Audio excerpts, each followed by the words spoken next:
Right, are we live? Just trying to get a chat up. I'm sorry, I'm having problems getting this stream going.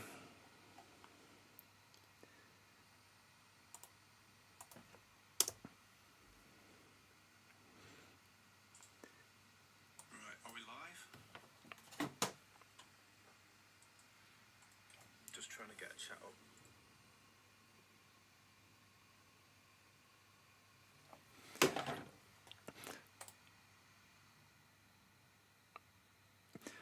Yeah, I think we've cracked it. Chris F, how you doing, mate? Swindon. Oh, my chat's just disappeared.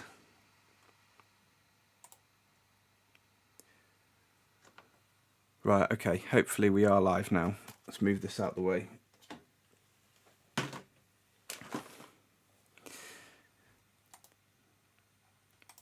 Right, I need to see what people are saying. Carrefour, woohoo. Can we all confirm that I am live? Live, excellent. I don't know if you saw the title, but I've got 2 of these DIY kits. So I'm hoping just to do a chilled out stream and maybe put one of these kits together. So I'm going to leave it up to the chat to decide which one should we do. This one is a component tester, and this one's a little OLED radio. So which one do you think we should do?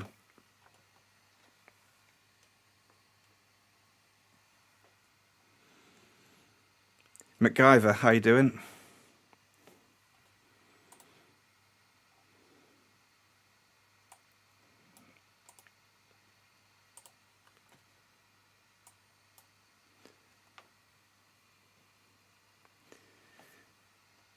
Yeah, I've lost the chat again. DJ Russy Russ.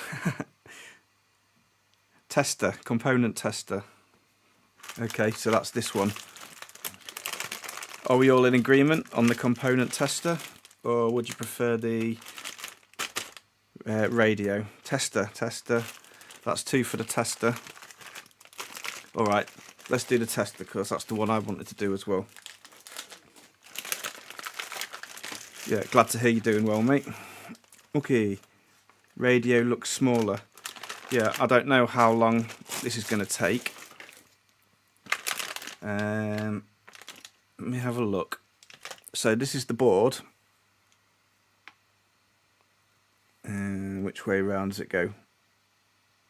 Like that. That's the back side of the board. Chris, how you doing, mate?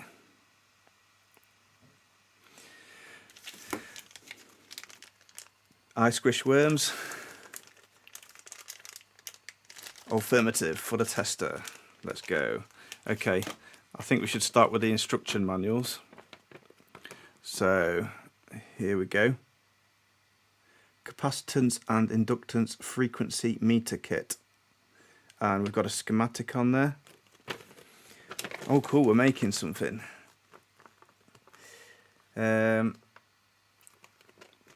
It looks like it's in Chinese, a lot of it. I don't know why, but my chat is disappearing after like 1 second on Streamlabs. I'm going to have to adjust that, otherwise I'm going to miss everyone's chat. Hi Claw, how you doing?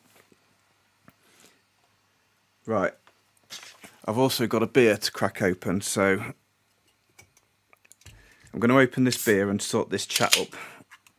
Symbol Tech, how are you doing, mate?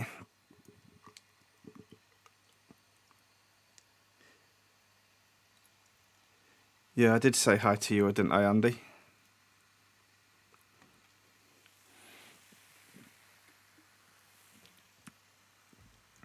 Why use Streamlabs?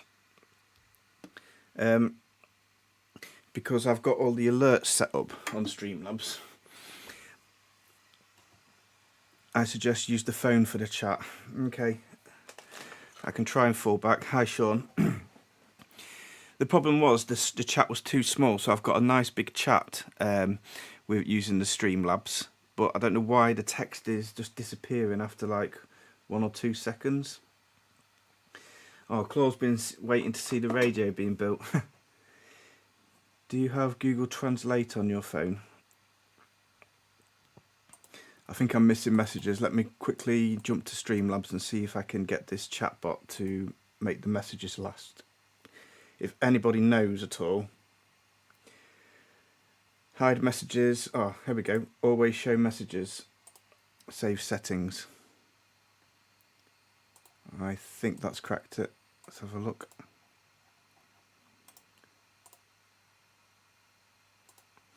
Okay, hopefully. I can't see any messages at the moment, but hopefully that's fixed it.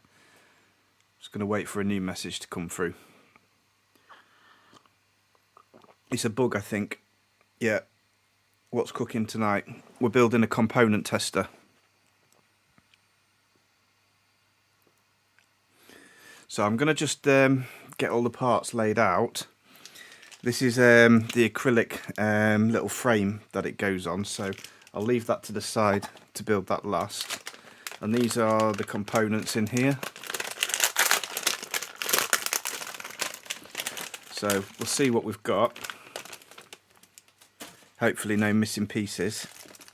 I hope he spills the beer. Not yet, because it's the first beer.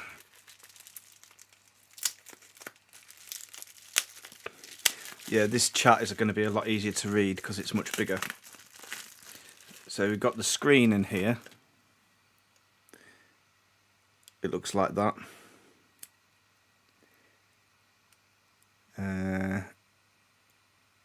So I'm not sure how that's going to connect, but we'll get to that. I'll set that off to the side up here. My router's just crashed. I'm back. Yeah, the tester was chosen. Okay, well, we might get the radio done as well. I don't know. It depends how long this takes. Google Translate. I do have Google Translate, yeah.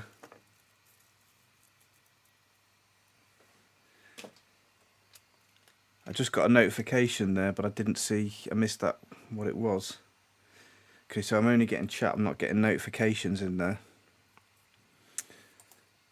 Sorry about this, just trying to get this set up properly. Can I put notifications in the chat as well? I'm not sure. Oh, chat notifications, sound.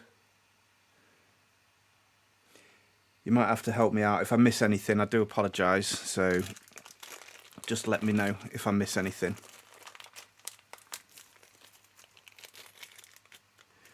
Not used to Streamlabs, but doesn't look good. No alerts or anything. Yeah, but I just don't know how to set it up.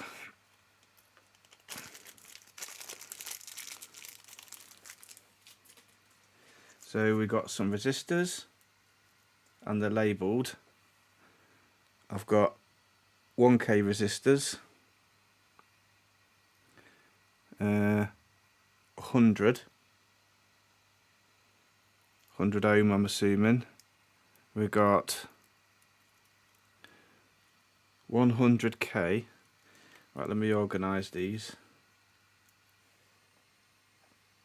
Let's go 100 ohm, 100K, 1K,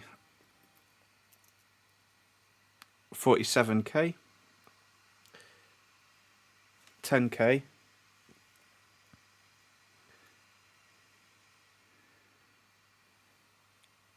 5K, and 2K.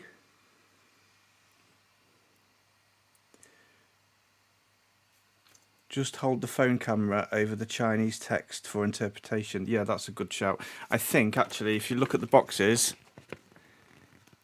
it's kind of just like a picture. So I'm not sure if I need the text on there. Welding resistance in line. Chip capacitors. So I think basically solder resistors, solder capacitors, red light, and then on and on. So your hands are too yellow. That That might be the colour balance. I can have adjust with it if you want. Yeah, I'm not sure about the colour.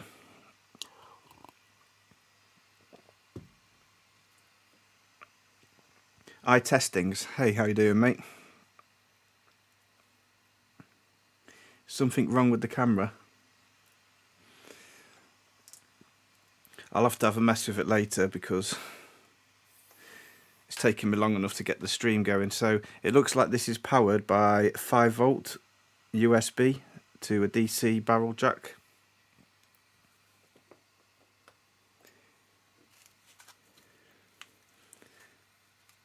It's fine. I like The Simpsons anyway. Had a nice break. Derriere. Okay, so this is a chip and a two chip holders. Got the big STC chip and a little ROM chip in there with the chip holders. Ace is here. So we've got this potentiometer thing. And we've got the little clamp that the components are going to go in. The through hole under there. Some headers.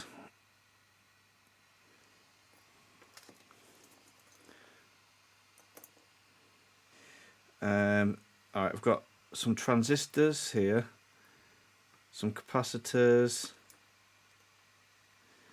I'm just going to try and get all these things organised. I might be able to zoom you in a little bit. Ace Console Repairs has just subscribed. Thanks, mate. Appreciate the sub. That's going to be the dial for adjusting it. And then that's the barrel jack for the power input. Looks like we've got everything. These are some caps for the buttons.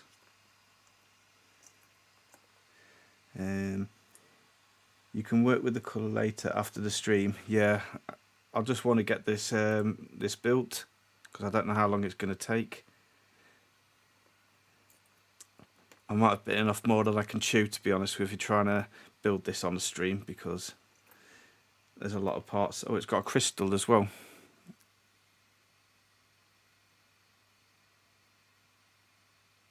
Yeah, my hands do look quite yellow there. I think that's the white balance. Yeah, about there it's better. Right. I think it's a potentiometer. It's not a potential, just a rotary switch. Yeah, thanks for it. I'm not sure. It doesn't actually seem to rotate. It might be jammed up. Oh, hang on, it does, yeah. So, yeah, it is. It's just a rotary switch. So the potentiometer must be this one in here.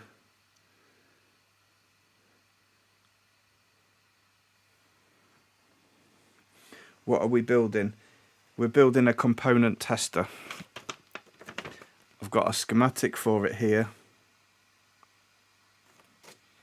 And this is the motherboard.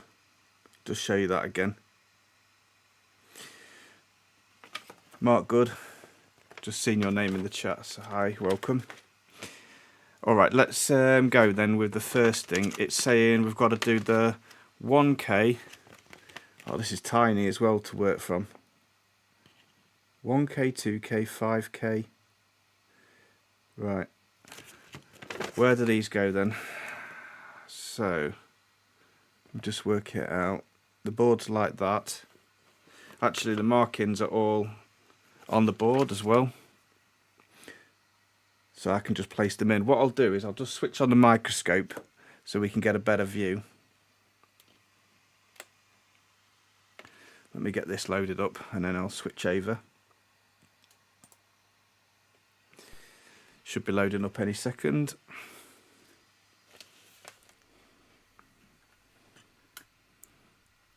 Right. And hopefully we're going to have a nice clear picture on the microscope, I hope. I think the ring light might be up a bit too much. Let me just adjust that slightly. Forget about the instructions. Okay, let's go. If you're here to help us, we can manage it. So let's try and find the 1K resistor.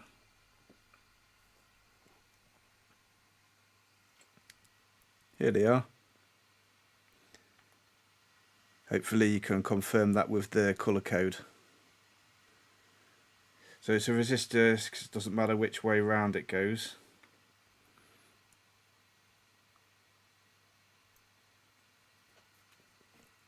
Right, let's put these in.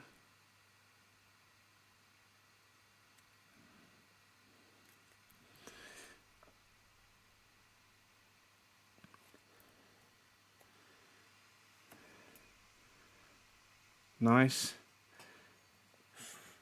And I'll just bend the legs like that slightly. You're going to try the new solder I gave you. Oh, hang on a minute. I have to show you this solder. 1 second, guys. Let me leave you with the resistor.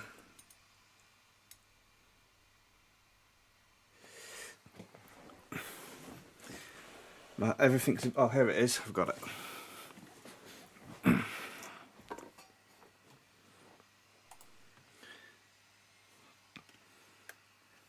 I've just realised, because PC Dr. Doncaster, he's massively helped me out. He's given me some practice soldering, and I've got this Electronics solder, so we're going to be trying to use this one. So I really appreciate the help, and we're going to hopefully use this solder to get this board going now. Right, let me get back on the microscope.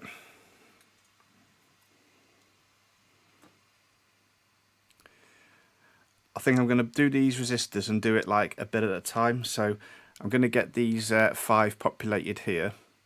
Let me find the 47K. Got it. You can start soldering a resistor, but solder it with a little space on the PCB so that it will not heat up more and potentially add resistance to the board. Okay, hang on. So you can start soldering the resistors, but with a little space on the PCB. Okay, so don't push them completely flat to the board. Is that what we're saying? We should have a little bit of a gap like that. Is that okay? Yoni, thanks for subscribing, mate. I appreciate that. You helped me choose a multimeter, so thanks for the help. Nixbotics. Which multimeter did you choose? I'm interested now. Is it the Rigel DM858E that I've got? So are we happy with a little bit of space between it like that? Is that going to be better? Use something as a spacer. Yeah, good idea. Then they can all be equal. So what can I use as a spacer? I could try a bit of card. Would that be okay if I use that soldering? I always put them flat on the PCB. Oh, you've been doing it wrong, I squish. That's because you haven't been doing it on a live stream with everybody watching you. The XDM 1041. Oh, you got the Owen one as well, yeah. Lots of people use that. Okay, so let's cut out a bit of cardboard. Or have I got a bit of plastic that I could use? What can I use as a spacer? That's thrown me now, I wasn't expecting. Alright, what about a bit of plastic like this?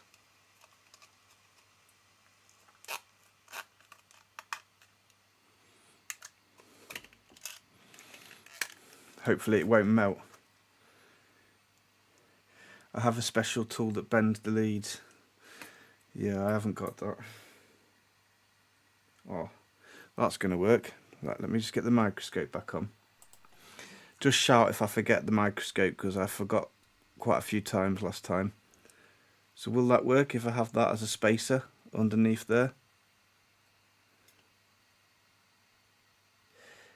I don't think it matters with the space. The resistor, I always put them flat and set them all the same distance. Yeah, well that's going to leave a space now, so I think we're covered, and I should be able to pull that out after. So we'll go with it for these 5 just to make a start, and then we'll go from there. If we need to adjust, we can rethink then. Right, so that's those 2. Let me turn that and bend that one over. What was the next one? 100k. 3. That's 300k resistors now. Let me find them. 1, 2, 3.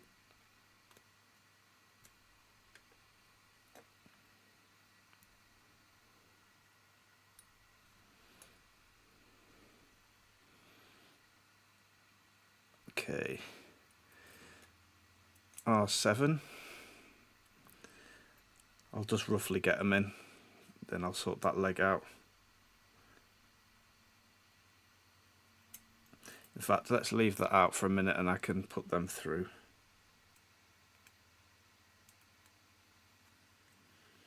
I would have never thought about that, leaving a space, so appreciate that tip. I guess it makes sense though, because if the board heats up,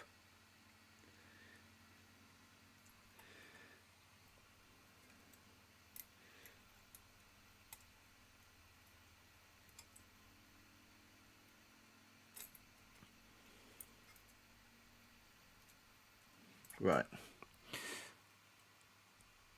they're all in. Let's put the spacer in, slide it under,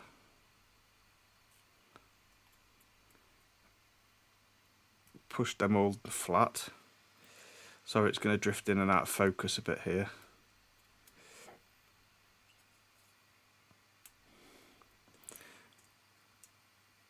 And we're good, ready to solder. Let's see what chat's saying before I start on this.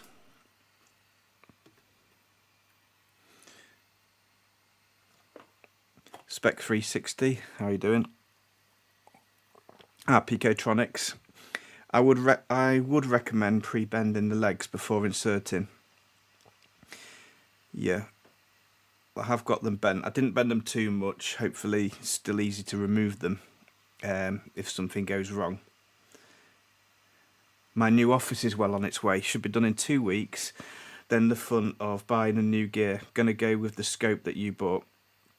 Yeah, that the Elclive one, the 4K one.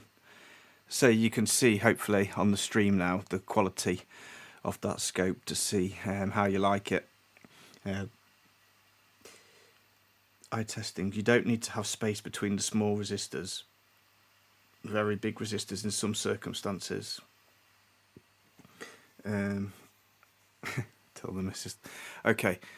I've got a special soldering tip for through holes that I bought, so I'm thinking to try this one. Hopefully you can see that it's kind of got like a bit of a gap, so it's going to like hug the leg of the component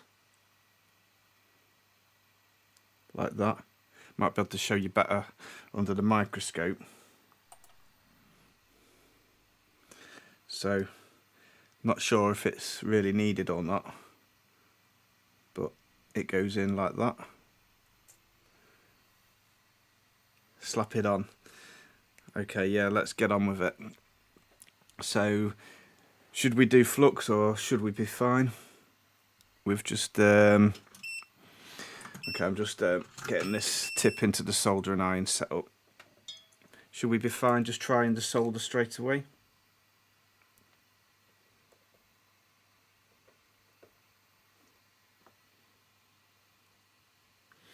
Okay, I've never used this tip before, so hopefully it's a good one.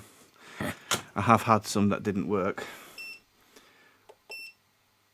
The tip installed, please. It's a T245. I'm just calibrating here. And temperature, I'll set it to, it's only a small board. I'll set it for 350 to start with. And then we'll go from there, yeah. Try both ways, yeah. I think this is the good thing about doing these kits, is that you get to have a bit of an experiment really and try what works and what doesn't work with and without flux.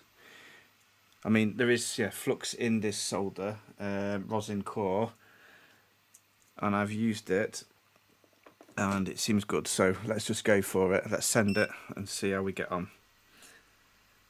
So this is a brand new tip, never used, so let's just try and pre-tin this tip a little bit, make sure it's going to take some solder.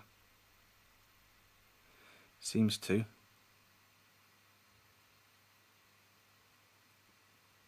Oh, I think that's going to work, I can tell already. Right. Yeah.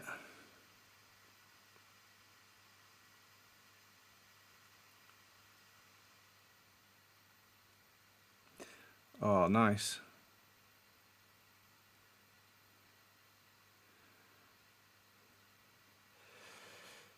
We'll do these and then we'll inspect them properly. You can tell me what you think.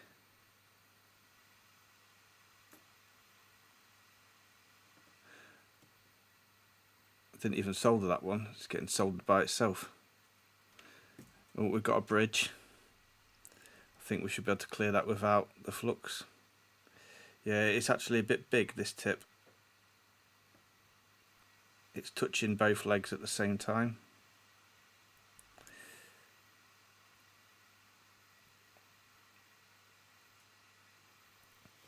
Right, let's have a look at that.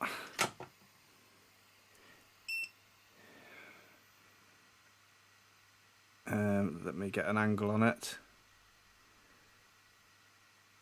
Focus. Yeah, so I think that looks alright. Maybe this one, a tiny bit more. Just go again a little bit on that one. Let's try and be more precise, come down on it.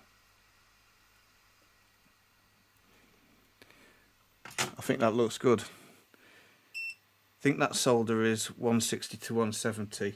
Yeah, so I did look and it doesn't actually tell me. This is what it says on there. So this is a lead-free solder,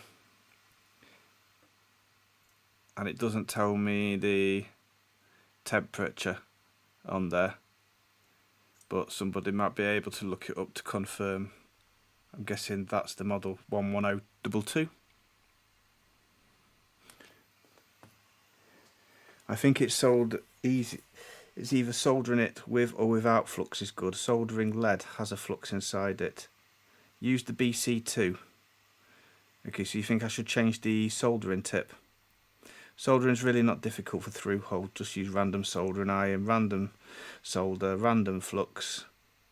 Yeah, I mean that. Oh, I'm out of focus. That was easy. It didn't take any effort at all.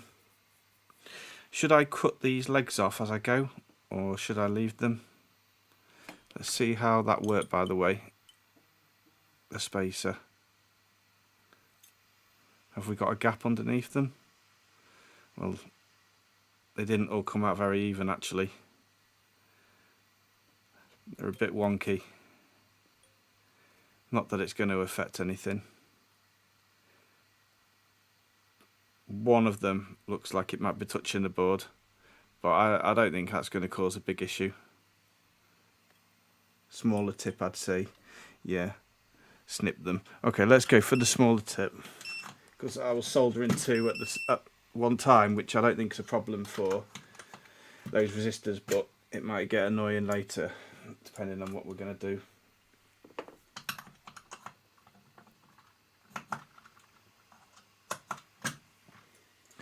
This tip seems to be stuck. Let me just get you so you can see what I'm doing. Just going to try and pull that off with some pliers. I've got it. Okay, so I've got this one. That's the one that I had a bit of luck with last time. So I might try that one, see how it goes. Stick it in there. Let's give that one a go. So just need to dock it. Right, we're on. Ready to go. And has my camera stopped working? What's going on there? Oh dear. One sec, guys.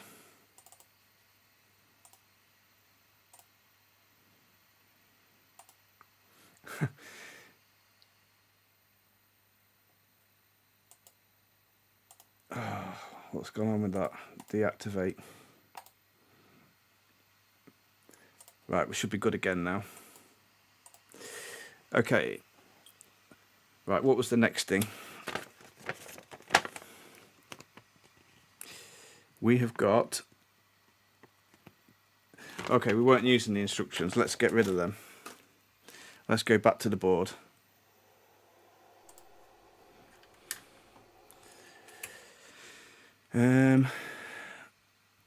Let's try and get all the resistors in then. Oh, we was going to cut the legs as well. Let's snip the legs.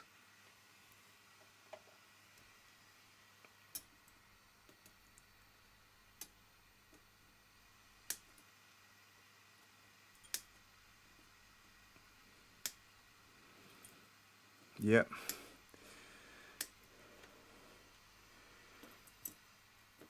And this side. They've gone. Gone.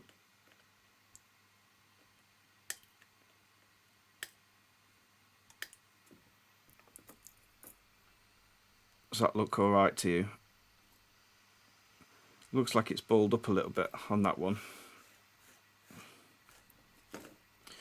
I think I'm going to end with a lot of legs all over the desk. Are we happy with that solder and how that's soldering? Because if there's something wrong, I'd prefer to change it now before we do the whole board.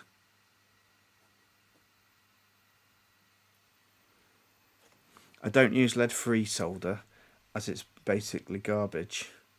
There is no danger with lead or leaded solder as lead does not cause fumes. Okay. Well, I can try it for now, see how we get on. Seems to have done a good enough job for me. I could see on there. Yeah, let's go for it. Right, resistors. Here we go. 2K and 100. Let's find the 2K. Right, where are you? 2K. 5, 10.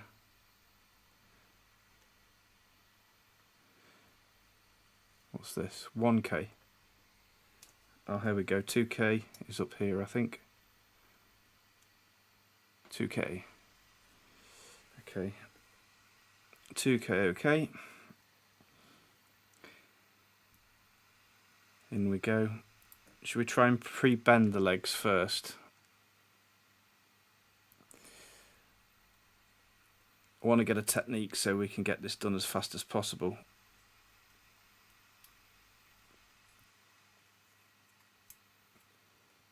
Right, 100. Let's try and get that in as well. 10. That was the 2K. Is this the 100? One of these. 100. Yeah, let's take the 100. In we go. Bend the legs again. Right, this might get boring to watch, but it's a nice steady stream for me. Just a relaxed one. So I won't be offended if you don't watch me do the whole of this thing.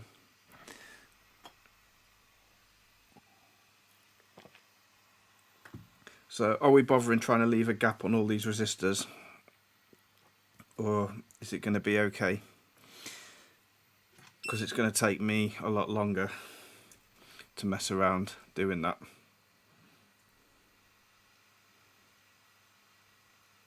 Right, let's try this soldering tip.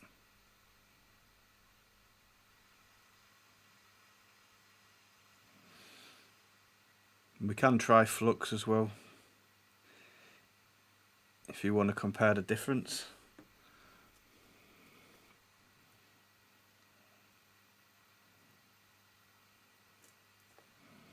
Here we go. If this is a tester for components, I'd be curious to build. Been shopping, I asked earlier, but got to run. If you put it in description, yeah, I'll definitely put it in the description. Thanks for stopping by, and if you are interested, I will put it in the description. I'm not sure if I've got a spare one actually to send. I'll have to check. I stopped using leaded solder. My workflow is the same. You haven't tested the right alloy for you. I suggest you to measure the components before soldering. Okay. I can do, yeah. It's going to take a long time. Should we measure the components? Let's do it quickly. I'll snip these off while we're here because these are already soldered. I mean, they're kind of in circuit now, but there's not much connected, so hopefully we'll get a good reading on there.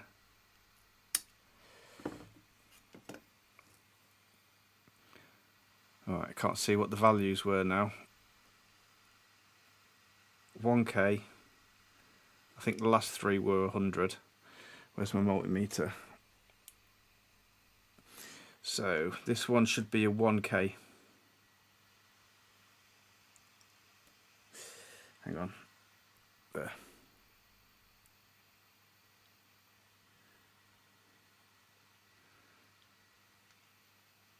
$993. Next one. I think that was a 47. Yeah, 46. And these ones were 100. Or were they all 47? I can't remember, because that's... Okay, that one's 100K.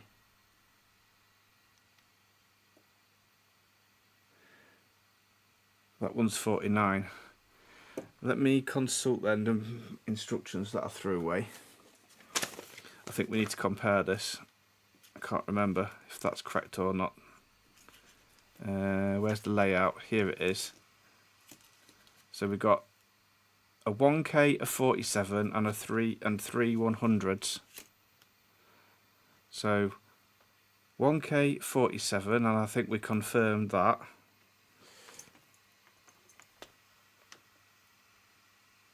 Just going to double check. 1K 47, and then these should be 3 100s. No, but that one is, and then that one isn't. So they're both at 50. They're supposed to be 100, but they are soldered in circuit now. So should I desolder them and check, or is that okay? Look at the colour bands. I've never had an issue with unleaded solder and it flowing. Just know the chances and issues with cold solder joints or intermittent issues are higher. Well, I do have some leaded solder, so we can try that and compare it and see what the joints look like. We'll do that in a minute. I will not trust any country. Is that normal, the colour bands being funny? It's in line. The first and the third are in parallel. Yeah, so the first one and the third one, I can see the trace goes between those three and those three. So if they are, because they were 100, so that's divided by half to 50. So is that right? Yeah, because they're in parallel. So they're both measuring 50. So I think that's to be expected. And these two, what were they? Check the book. Sorry, it's a bit reflective, the book. Was it the 2K and the 100? Yeah. So let's check them. 14.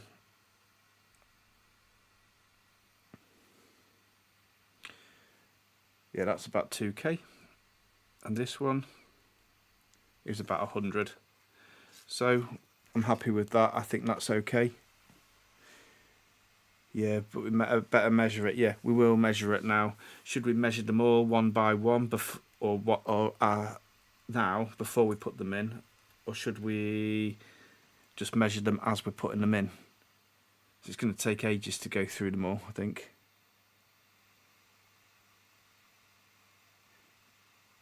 Yeah, different alloys. It doesn't mean the joints are weaker or worse. Yeah, I mean, I don't know how to tell how good the joints are. To me, they look perfect. Right,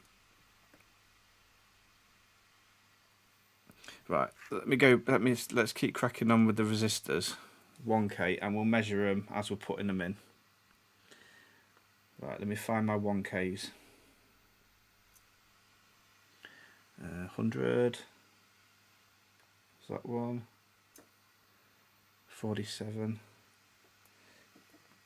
2K. 5K. 1K. So I'll tell you what we'll do. We'll measure all of these 1Ks while we're here, and then we can confirm that we'll put all the 1Ks are good. Yeah, that's 1K. Next one. Yeah.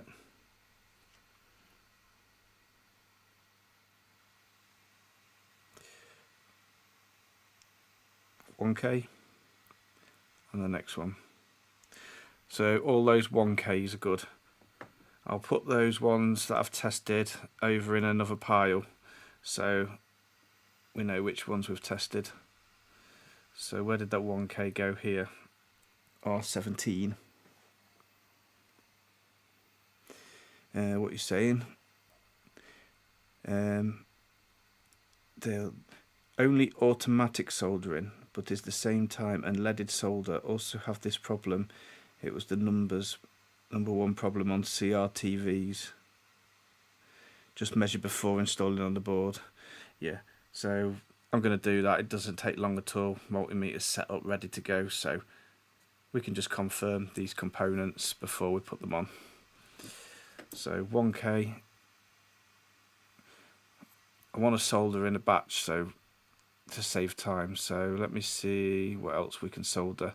We've got two 5.1Ks there. Let me see if I can find them. 5K1. I'm guessing because this is a component tester, it does matter about the resistors as well. So let's make sure these are right. 5.1. Happy with that. 5. I don't know what the tolerance is.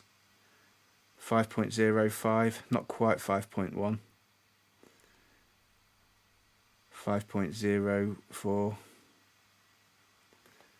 So this one's definitely 5.1, but these ones are a bit out to me.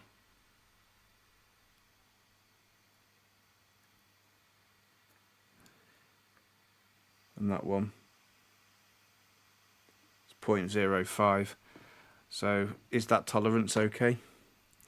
Or do you think that's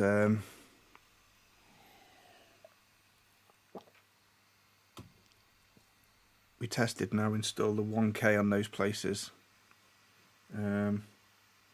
Okay, you want to install all the 1Ks at a time.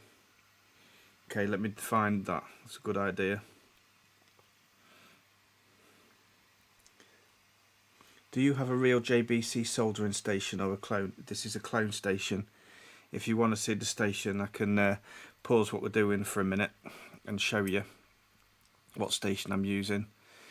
But it's an Ixon station.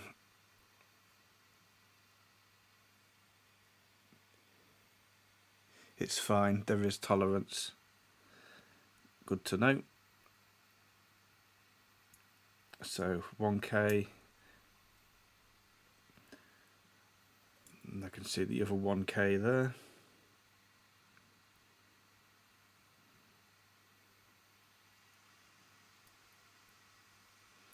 Let's get that in.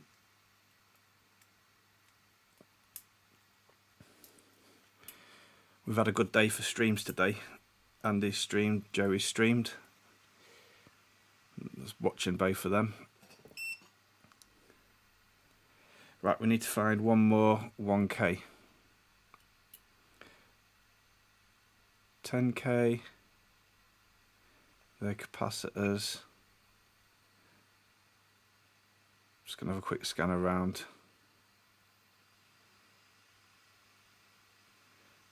Where's the last 1k? It's not jumping out at me.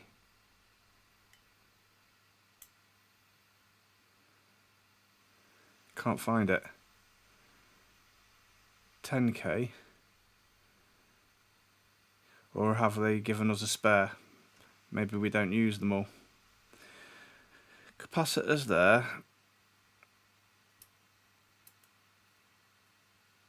Capacitor. Switch, capacitor, resistor 10k. Two 5.1ks.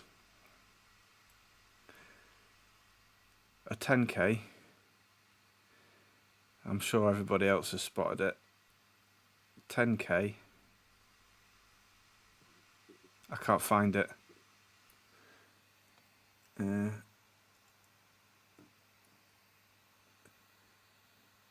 Laptop Fix, how you doing, mate?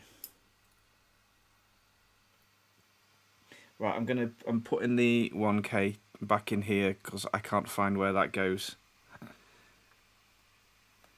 Let's solder then what we've got here. These 1ks.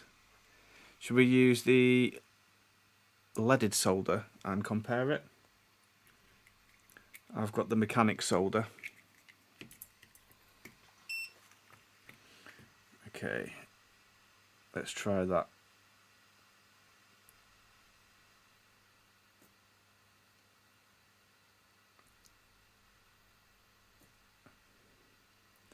The performance seems pretty much the same to me.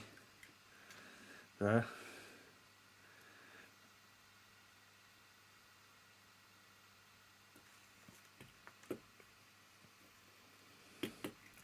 This one.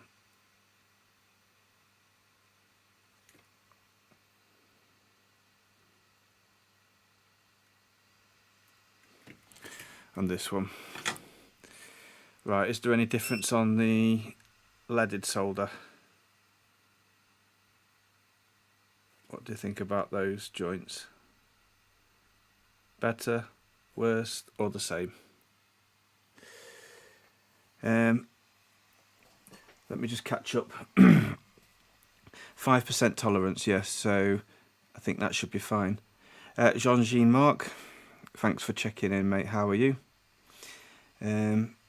They look painted or fully, the colour bands. I don't know. I guess it's normal. I've not really done much through whole stuff, so someone else will have to tell you if they think that's a problem or not. See, came as a kit, yeah. I'd be testing as I go, yeah. I think that's a good shout. I think that also the resistor values are pretty flexible, as most circuits, unless specified, are okay with 20% tolerances. They give one spare then. Yeah, must be. It goes in the bin, yep. Or we can use the component tester to test the resistor, maybe. I don't know. He wants everything in the trash, yeah. We need a bin man symbol. It looks the same for me. All looks great. Lick it and see if the markings come up. No, we'll send it to Andy and he'll do the licking.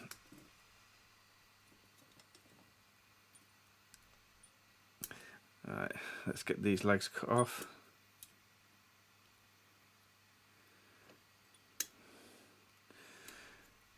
hopefully this is actually a half decent little component tester, so at the end of it I might be able to use it. Okay, I'm kind of getting bored of doing resistors now, but we've got more to do. What we got? Some 5.1Ks. Let's try them.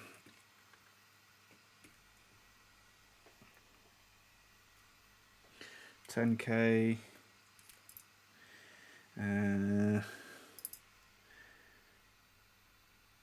47K. Right, it's annoying me trying to find these, so let's just try and find the one that I've got. 47K. Is there another one of those?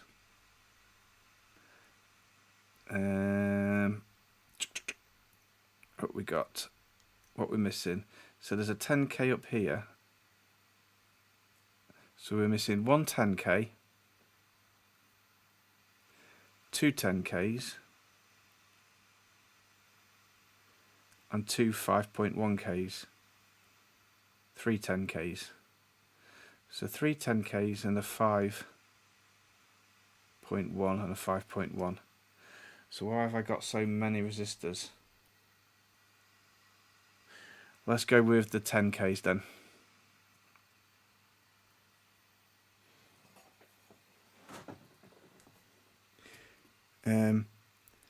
Symbol Tech, is he going to set up a stream tomorrow evening? It's fine to do a live stream making my preamp power supply, guys. Would you like to join? I'm definitely going to join if you're going to stream. I've been following his preamp project that he's been building, so check that out, and I'll definitely be watching that. I remember when I was younger, my dad said I should learn it, but I never did. What was that car for? Oh, resistor colour code. Yeah, I've never learnt it. Now all resistors look the same though on motherboards, SMD ones. Right, you will need them for calibrating the tester. Oh, okay. Yeah, that's a good shout. Maybe that's what they're for. So 10K here. Bend the legs. Right, where was my other 10Ks? I think there was one down here. No, there wasn't. 10K, oh, it was up here. Right.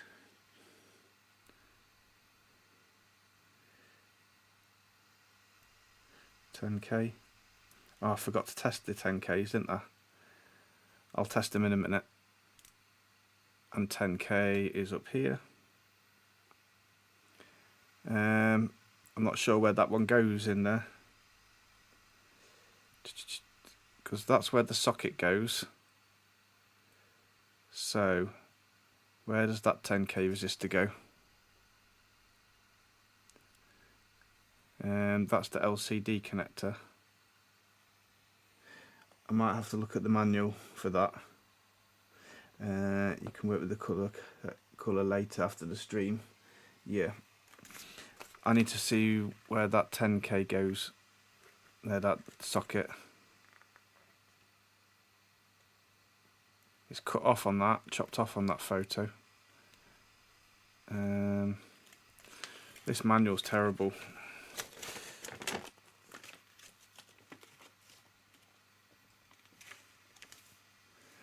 Where's... Hang on, I'll switch you over to the overhead. You can have a look with me now. Right, there's that connector. So that resistor's up here. I can't see it. Is there a second page?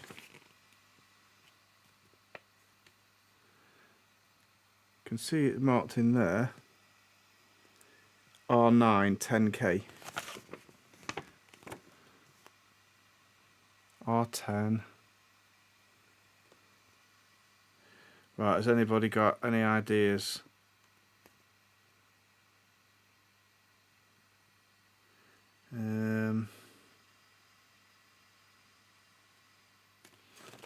Not sure on that one. It will be the flat, long, rectangular thing. Okay, so it's not a normal 10k resistor. Is it? Let's have a look what we got.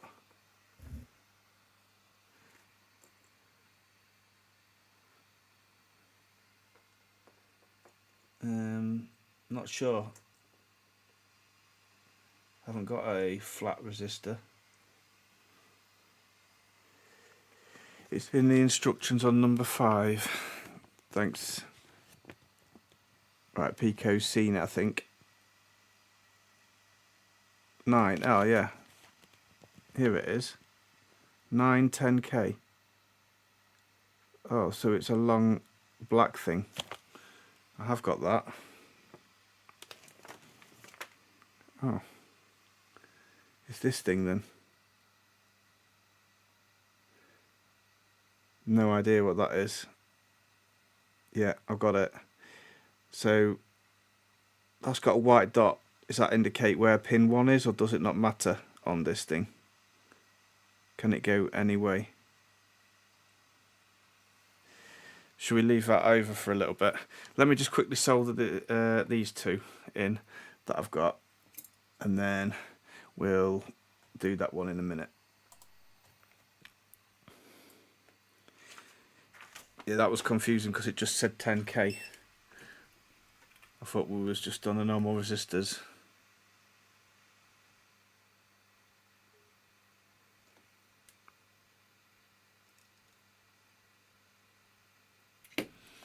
Nice.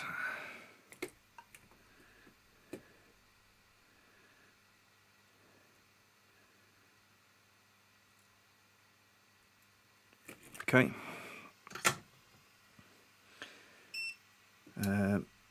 Chop these legs off.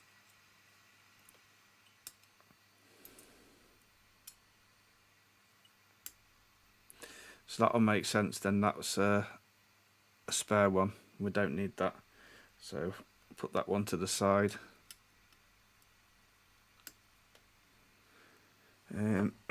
Wow, it's an array. Nice. Yeah, correct. It's multiple resistors on one component. A resistor network. That's interesting. So the dot is pin 1. The board has a square hole, so that's going to be the dot. So yeah, the square hole is the dot. A dill resistor is in a dip package. Going well. Thanks, iSquish. Yeah, it's going well so far. I'm actually quite enjoying it. Yo, JFix in chat. Angelo. How you doing, Angelo? I think it's an individual resistor in it. Can we measure it and see? Let's have a look then, how this works. This is interesting. So where's that pin 1? So it said 10k. Where's my probes? Let's just measure the legs between them. So between there and there,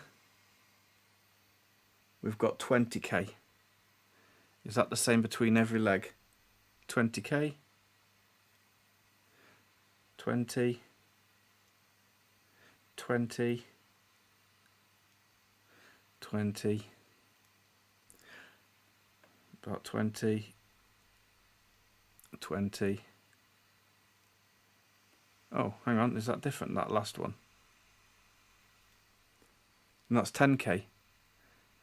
What about between the first leg then? So that's going to be 10k. Yeah. So if you measure them between leg 1 and the rest of the legs, they are going to be 10k then. So that's how it forms like an array. So it is going to matter which way this goes. So we've got to be sure we put the white dot then on the square leg. It must be the square leg. That indicates pin 1 surely. Like that. Do we agree with that? I'm guessing that's for the display, is it? Or yeah, that's the common, yeah. measure on the first leg across all pins and you'll get 10k. Yeah, I've just done that. Yeah, that's exactly what we've got. So we managed to figure that out. Electro rep. Oh, thanks for joining, mate. What are we making? We are making a component tester. I will just show you if you're interested. This is the board that we're putting together, and it's a little component tester. It's going to have a socket in there so we can test once we've done, with a little display on it as well. So that's what we're working on, and I was just coming across something for the first time, which was one of these resistor arrays that we've just worked out that this is pin 1 on here, and that it does matter then which direction we put this. So I'm quite enjoying this, that coming across things not come across before. Right, now if I keep that flat, it's going to keep it pushed up so it doesn't drop down. I'll get this one soldered in place, seeing as we've already been working on this. Let's pre-tin the soldering iron, and let's just see if I can tack one leg.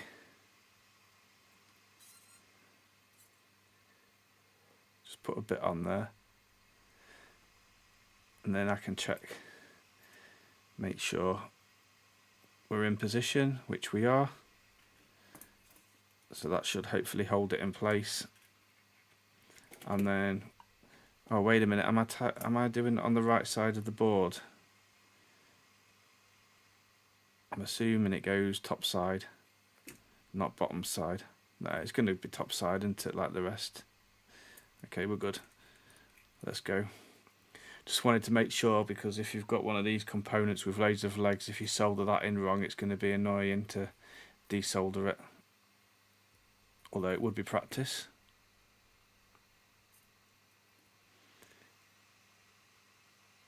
I actually like how this leaded solder is flowing in. Seems to be nice.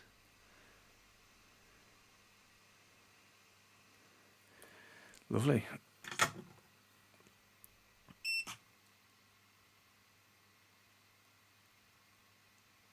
I think they're all soldered nice.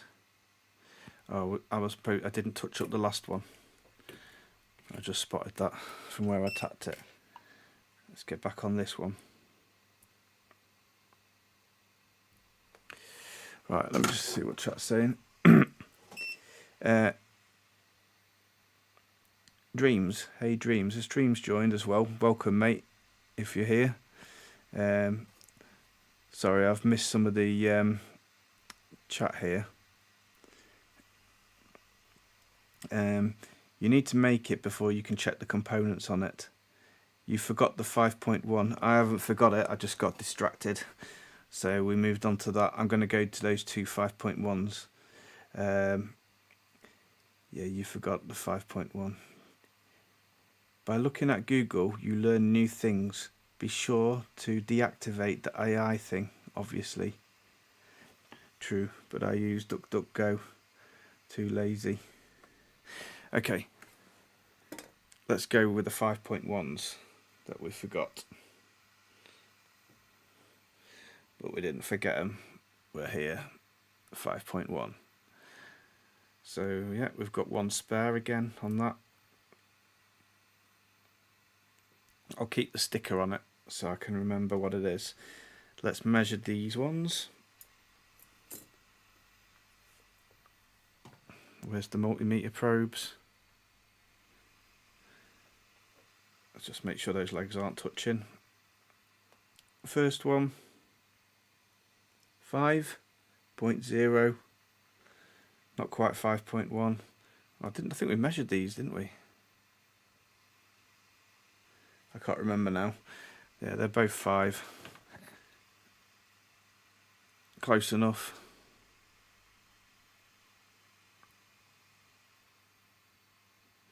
Let's get them bended in. Right, where are the 5.1s here? and here, and here and here.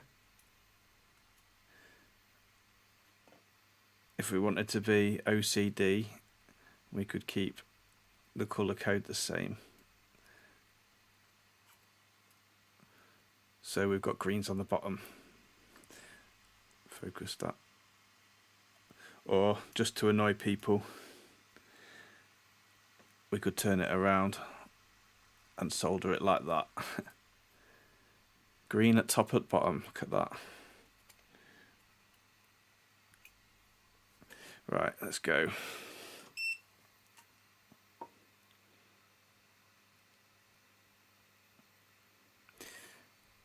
Can't see what I'm doing better.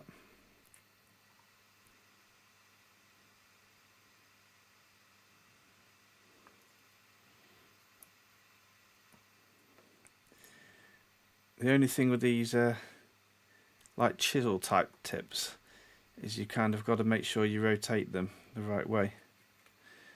Well, have I got a bit of solder between there? It's not bridging, is it? No, that's just a bit of flux. I still like to add a bit of flux before soldering. You can never have too much flux.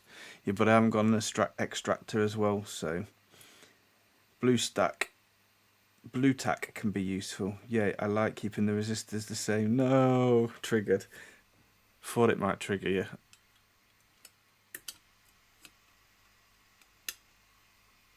Just did it on purpose to annoy worms.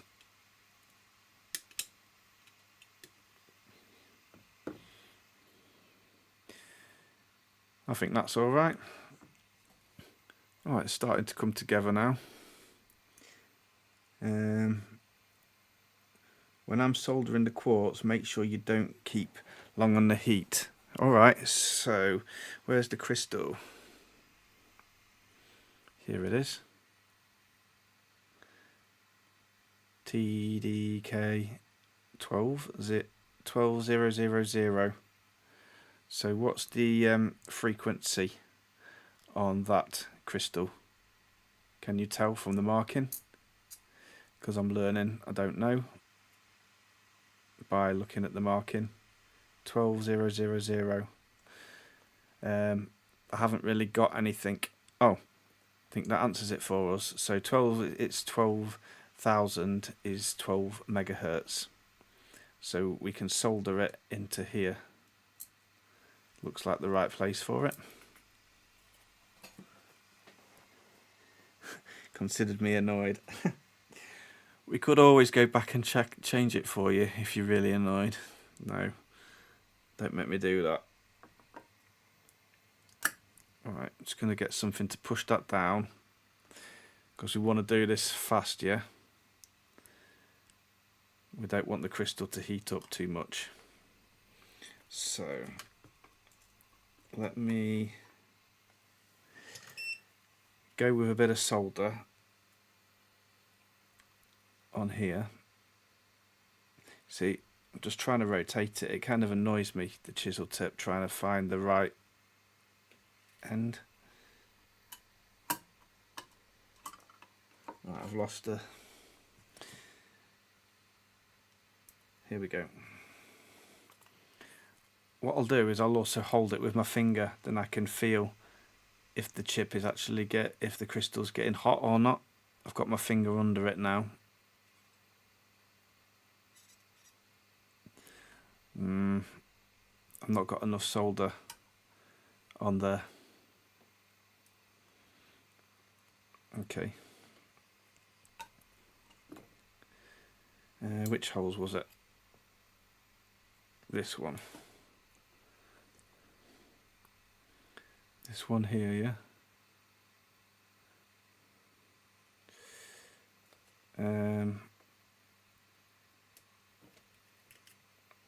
Oh, what am I doing here? Hang on. That was probably a mistake. I'm not going to get it through the hole now.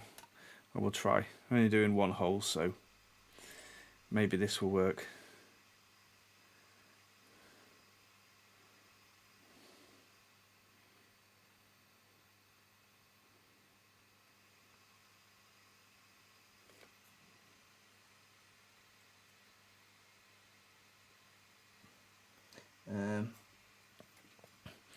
Sorry about this, I'm struggling now. Right, let me just wick that away. I don't know why I put solder in that hole to start with. Wick. Where did I put the wick? Here we got some wick. Now, I have got also solder paste to dip the wick in. Thank you again for the kind donation on this one. It's very much appreciated, and we're going to be putting it to good use right now. So we'll get a bit of that on the wick and come back in with the board. Let's see if this will wick off. Lovely, that worked well. Use a small amount of flux, what you're saying. I'll read it in a minute after I've messed it up. I just can't hold it in at the same time.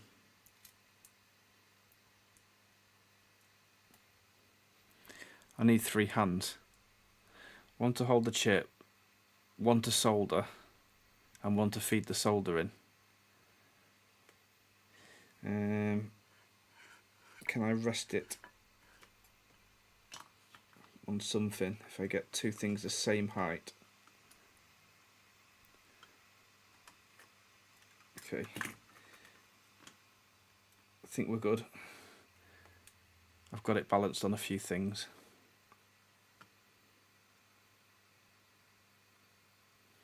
Right, let's just go quick. I won't be able to go with the plan of feeling if it's hot or not. Tried to be as quick as I could. Let me see if it's hot. No, it's not warm at all. But that's soldered on. Looks nice enough. Let me clean that up because I had to use a bit of flux on there. So we'll try and clean as we go. I have the nano sponges. So let's see how well these are working. I'll take as much as I can off without that alcohol. Yeah, and then just come in with a bit of the alcohol. And then clean up the rest.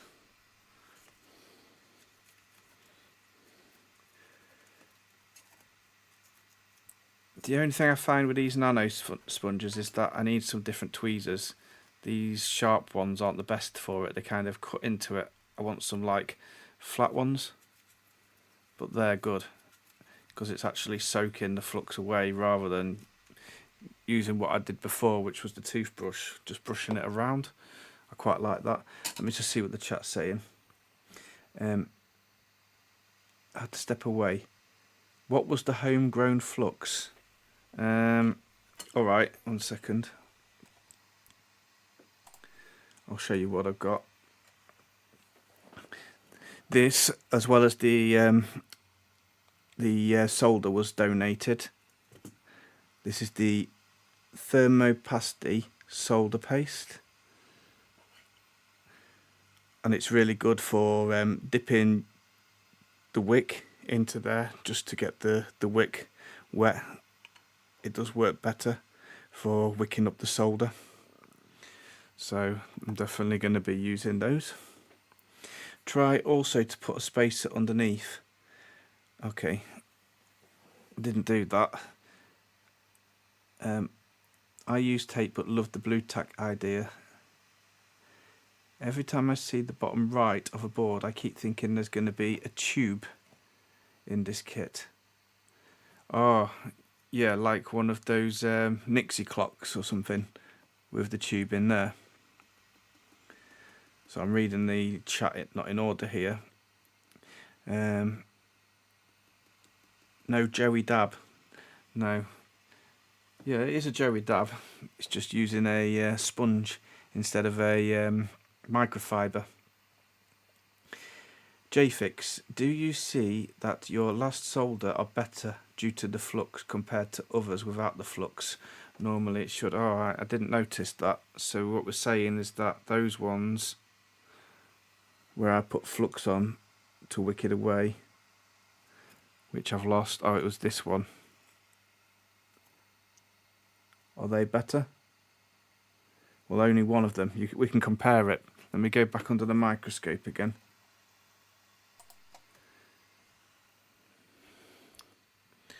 So which one was better, with flux or without flux?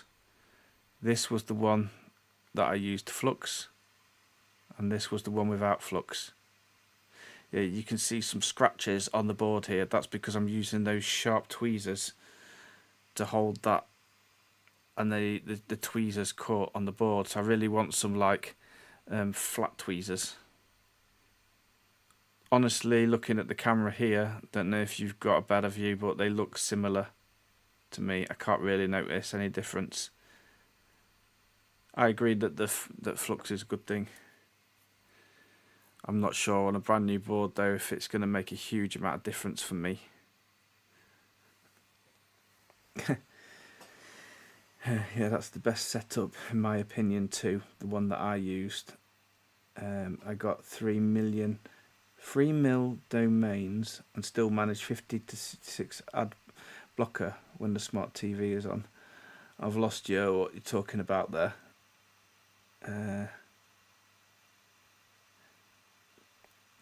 Although I do not watch much TV, mostly watch stuff on the PC. Yeah, I mostly watch YouTube as well. Claw, you watch too many retro channels. They literally look the same. You could save time in life for blocking the adverts. I don't think it gave me an option, by the way, but I tried to disable the adverts on here on the live stream, so hopefully nobody's getting adverts on there. I activated the adverts on the live stream once it had been published, but hopefully if you're watching this live you shouldn't get adverts. So if anybody can confirm that they're not getting adverts, I'd appreciate that, because if you're watching this stream it's probably going to be as boring as it is already watching me do this, so to watch adverts as well at the same time isn't great.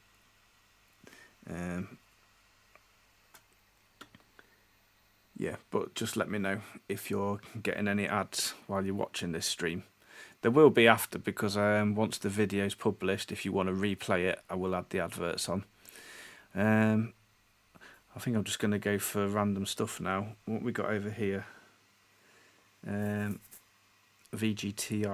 Is that the power then? The barrel jack? No. This is the barrel jack.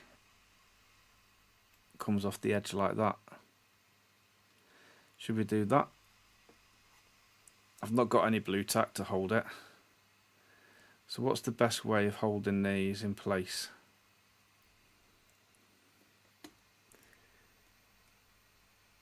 What is an ad? Haven't seen that for years. Yeah, probably most people have got premium or ad blockers anyway, so you're all golden.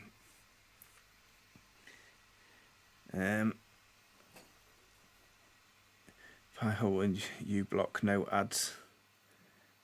Same here. How many ads there was in a YouTube video? Yeah, I don't watch ads in the YouTube videos either, so. Right. Yeah, I'm not sure how to do this so I can, because if I let the board drop down to rest my hands off, it comes away, so I need it like pushed down. Let me switch you over. Yeah, I need to hold that in place so I can solder it, because if I let the board drop, it's starting to come away from the board, and I want it to fit nice and flush to the board. That I first solder small components before big ones. Okay, yeah, let's say makes sense really. So what should we solder now? The capacitors. Try flux on bigger components as they absorb more heat, and the flux will speed the process and minimize the heat stress. Yeah, so for the bigger components we can use flux, definitely. Put a bit of flux on one pin, get some solder on the tip of the iron and tack it. Yeah, that's what I tried to do on there. I don't think I could get enough solder on the iron to do it. Probably need to add more solder in. Right, let me see if I can get the capacitors in. And over to the microscope.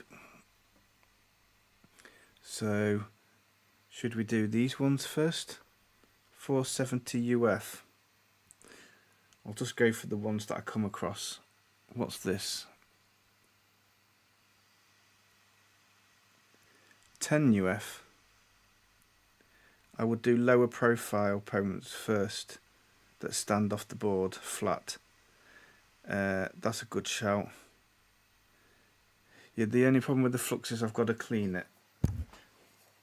Let me find, sorry, I've just not the microphone. Let me find the lowest ones then. This is a low profile component, and that is a 105. Looks like a capacitor. So where do you go? 105, 10.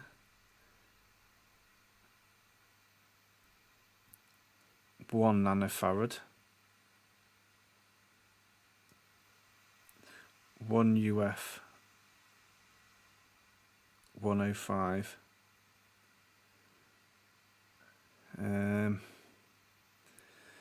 I'm thinking here.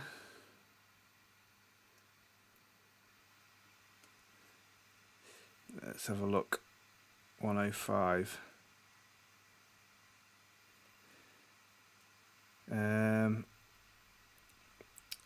So the only ones that I've got that aren't capacitors that aren't polarity conscious, I've got these two which are 1 nanofarad. So let me just check my little ones.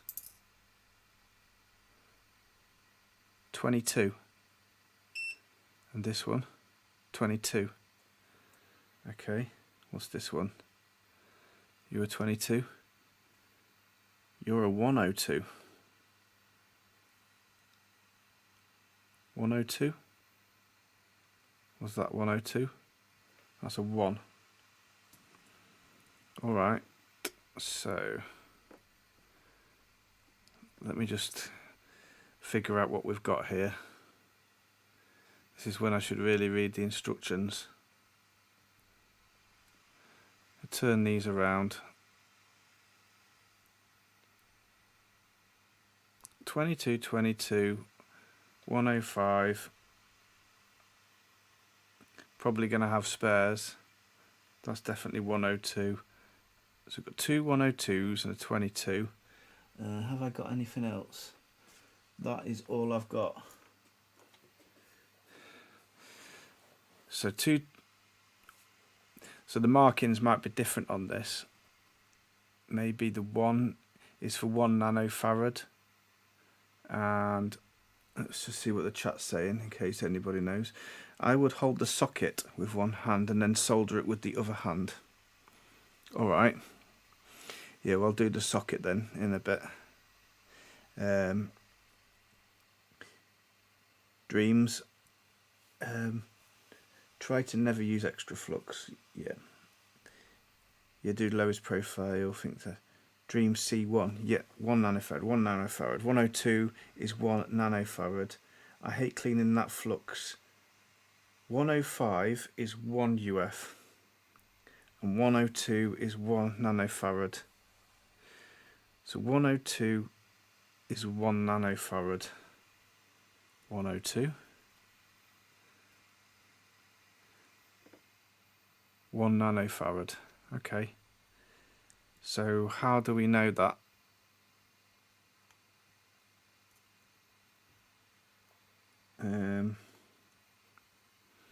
What do the markings mean on there? The 102. Oh, electro rep. 102 equals 1 nanofarad. 22 picofarads. Oh, okay, so it's the full one. 1 nanofarad, 22 picofarads. And 105 is the 1 UF. Aren't codes the same as resistors? Yeah, they googled it. Yeah, or they might have asked AI. Unfortunately, I can't do that while I'm here. So I can't use Google while I'm trying to do this at the same time. Well, I probably could. So the 105, anyway, it's a process of elimination. But my question is, where did the 22s go? Because I haven't seen a place for them. So the 1 UF. So what does the 5 mean on that?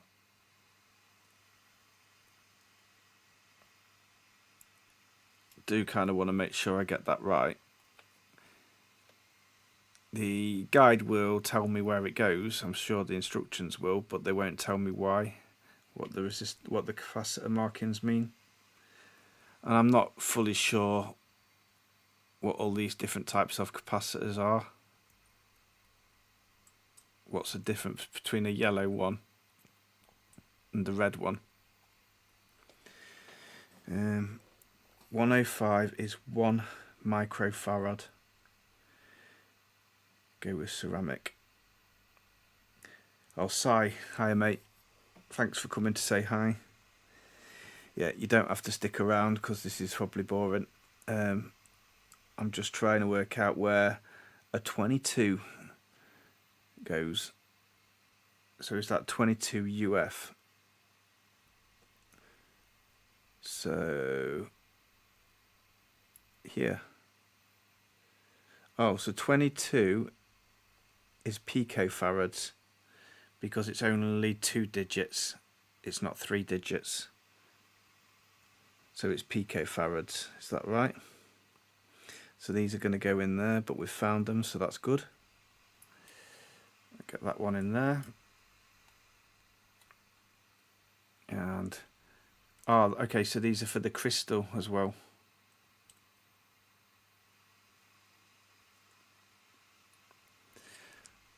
So they're important.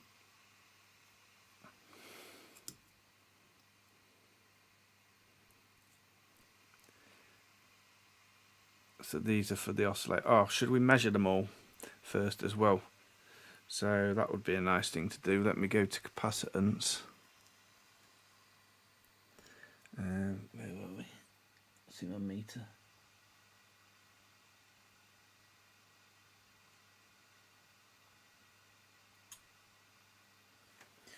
Hang on. Are we working? Yeah. So let's check these picofarads. This one.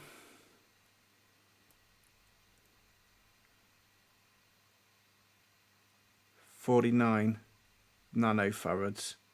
So what's that as picofarads? What did we say this was? 22 picofarads.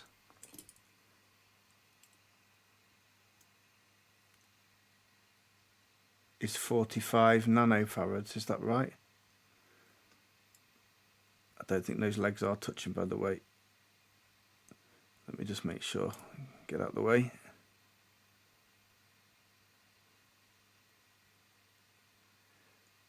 So that one's measuring 0.75 nanofarads.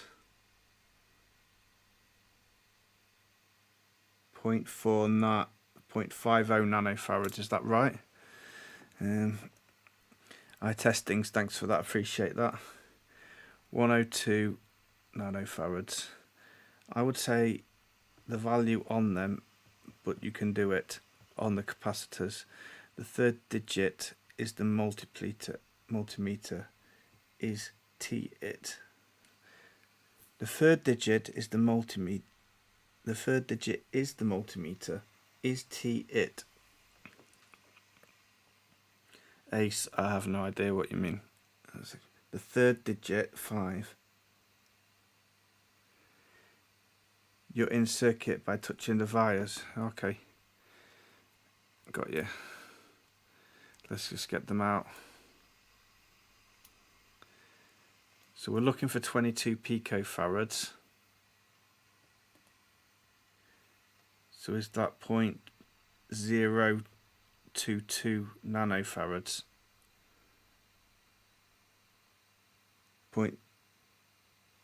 Oh, there we go, yeah, 0.022 nanofarads. So Ace was right. I think it's just because it was touching those wires. It was adding the capacitance on there. We can check this one. So that one's 0.08, slightly different. Okay, that's measuring different again now. We just make sure my probes are good.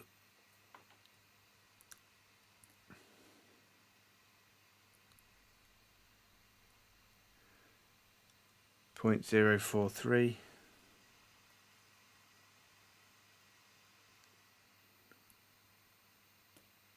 Mm, 2.3. It seems like the right measurement to start with, and then it goes up a little bit.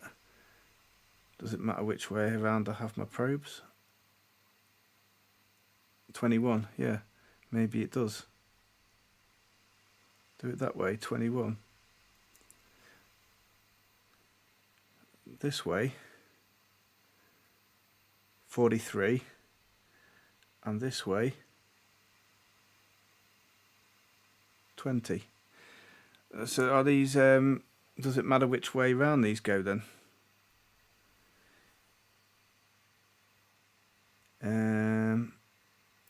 I never tested a new capacitor. Also, the capacitor is in circuit right now. Yeah, I've got them out.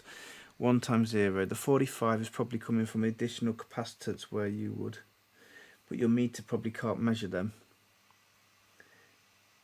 Pays to discharge them too prior to testing.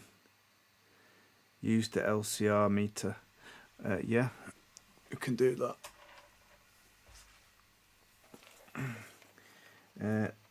The probes add a lot of capacitance. No, it does not. Gonna bow out. Cheers, Si. Thanks for stopping by. Yeah, so Carfor says no, it does not. So I think that means no, it doesn't matter which way it goes in circuit. I'm gonna have to show you the things. Let me just go overhead.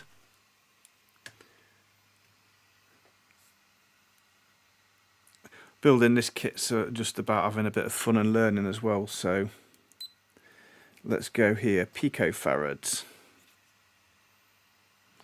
Let me see if I can measure it and show you the screen.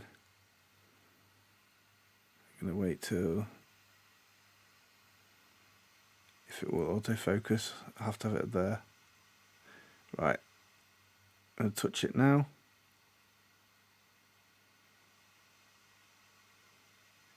Might be touching my hand as well, yeah. Let me see if I can hold it with something so it's not touching my finger.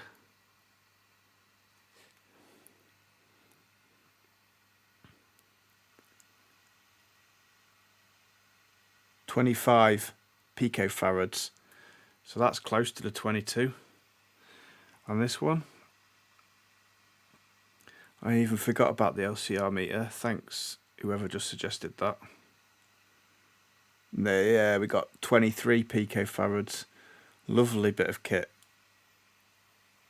So that's the way to measure them. Not with the multimeter for such low capacitance. We need to use the LCR tweezers. I'll keep them off to the side for a minute in case we need to use them again. Symbol tech. You will not be able to measure 22 picofarads. Your finger will be the problem. Well, it did measure 22 picofarads with the LCR meter.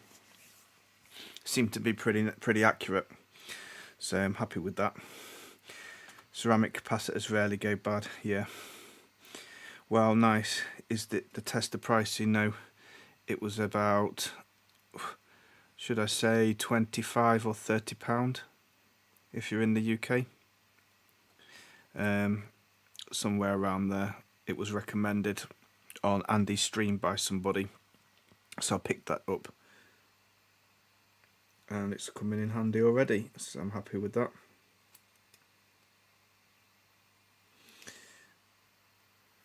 So yeah, it's they're probably going to be fine, all of these, but it's quite nice to learn as we're doing it.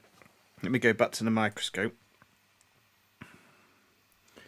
and we can get these ones soldered up. Stick my meter probes out the way.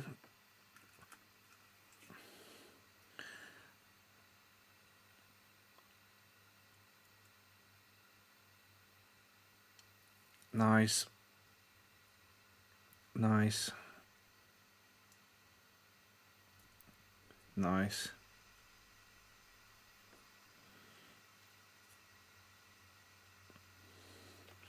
Nice. By the way, I don't think any of my alerts are working, so if anybody has subscribed, I do appreciate it. And I'll have to look back and also get it adjusted so it's working for next time. But a thank you to anybody who has subbed in on the channel. I appreciate that. In fact, I might be able to see. Let me just check the alerts in the back here. Can I see? Who is the Andy? Hey, maxed out. You are the Andy. That's you.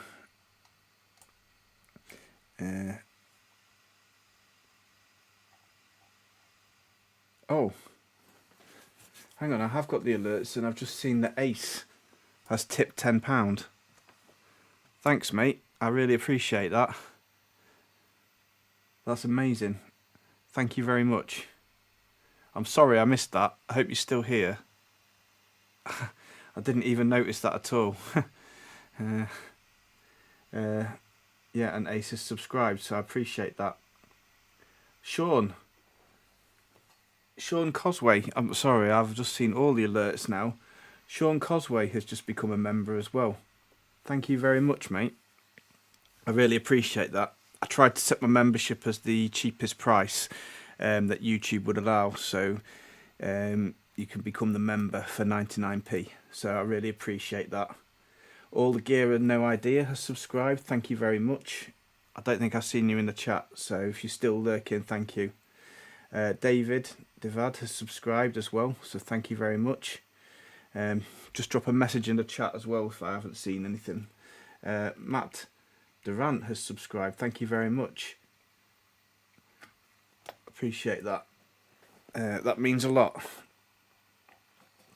Can think him in Discord if he's not here. Yeah. By the way, I have set up a Discord, but I haven't got anything on there. I know everybody else has got Discords as well, so it's probably not going to be very active, but I just want to do like laptop specific stuff on there. And I have got hang on, let me just switch to the my face cam. Blind Bodger has just become a member as well.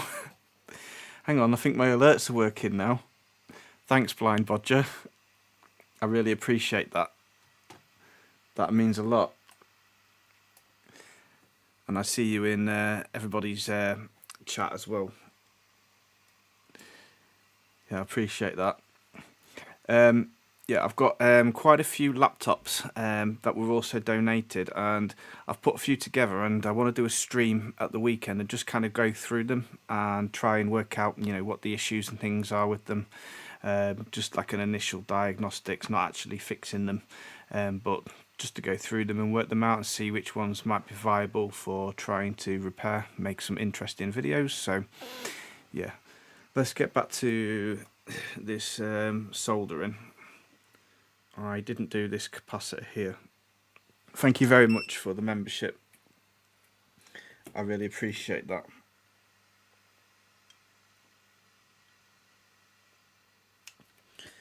I hope those people are still in the chat. I'm sorry I missed the alerts.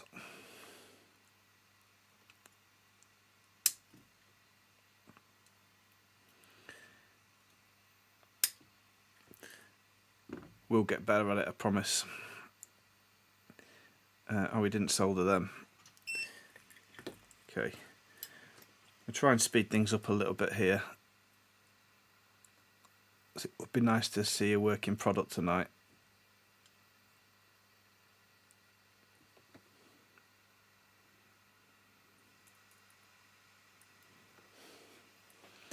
Microscope.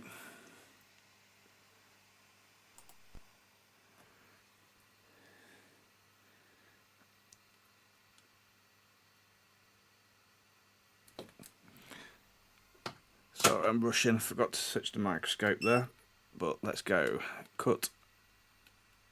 Cut. Snippety snip. And we're winning. That looks a bit untidy, doesn't it, that one? We get in there. That'll do. Don't like the bit sticking out.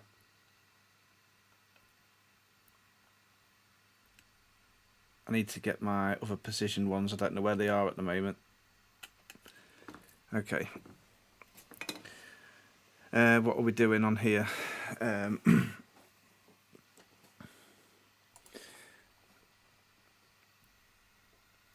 We just catch up with a chat. DJ Rusty Russ, you streaming at the weekend? Yeah, I hope you are, because I enjoy your streams. I don't get to always watch them. I think you're in a different time zone, but I do watch them back after. So I'm currently on a side job making money on my phone. Side job, eh? I need to get back into learning. Can I scroll up this chat? Why can't I scroll back up the chat? That's so annoying. I've not got a scroll wheel. Let me zoom out. Here we go. Oh, I can see it if I zoom out. DJ Rusty Russ, I wish I was at my PC. I want to sub. You don't have to, mate. Don't worry about that.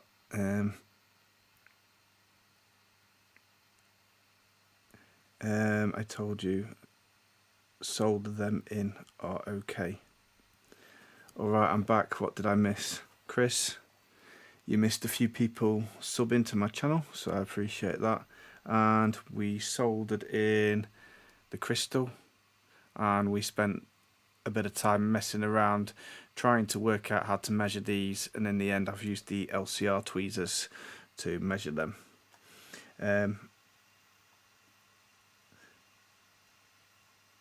Simultech. I love the community. Yeah, it is a really good community. Am I the first to put a message on your Discord channel? Yeah, if you want to put a message on the Discord channel, it's going to be dedicated really for laptop repairs. I know there's other Discord channels out there, but I'm just going to put my things on there as I'm doing repairs.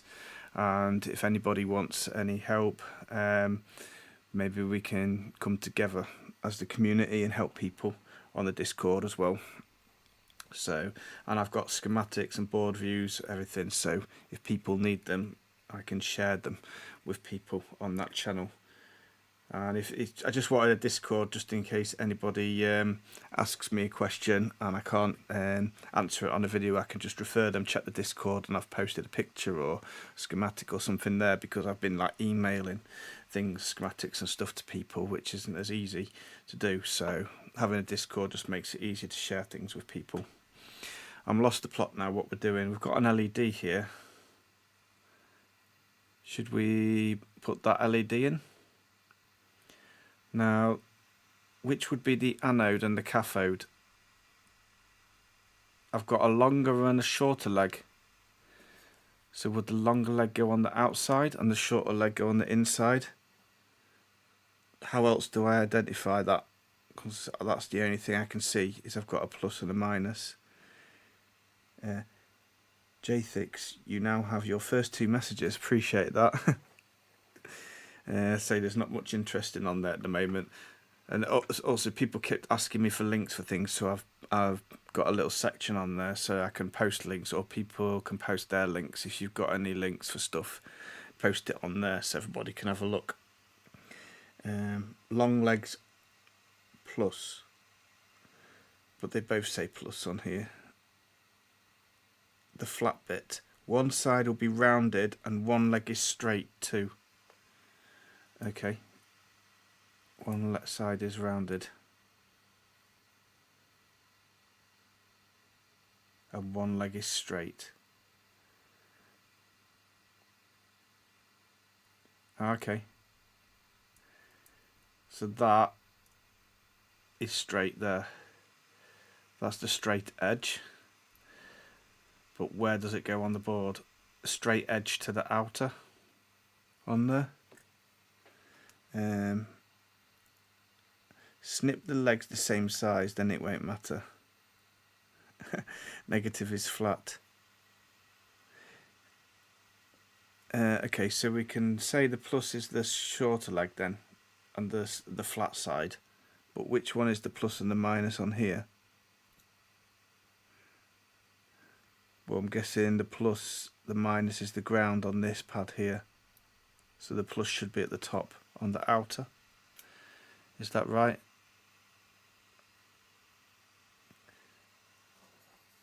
Longer lead is positive, but you can see the small metal inside indicating positive. Anode is a longer leg, wrong way. So anode is the longer leg, so longer leg is going on the outside. Do we agree with that? The plus is the top. Yeah, I wish they'd put like a minus there rather than a plus. There's probably a reason for it. So the plus like that. Yeah. Okay. Should we go for it? I think the other way. Oh no, there's a plus on the PCB. Alright, let's find out then. Can we test it with the multimeter to find out?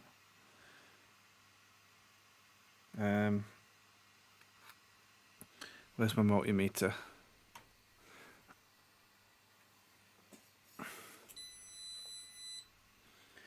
So the plus here, which is minus, so this is ground here,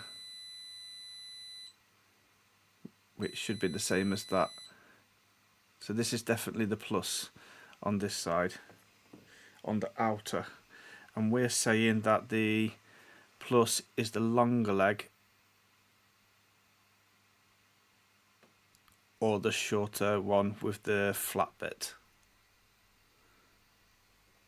Can you run 1 volt across it?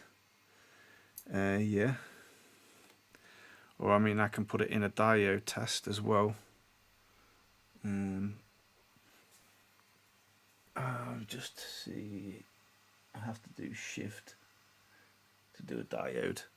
I don't know what voltage the tester does on the diode test. So we got nothing on there, open. So it must be this way. Sorry for the hands in the way. It must be this way. So it's lighting up that way. So that means that the red, the longer one, is the plus. And we've confirmed that the plus was on the outside. So I'm saying it's that. Do we agree with that?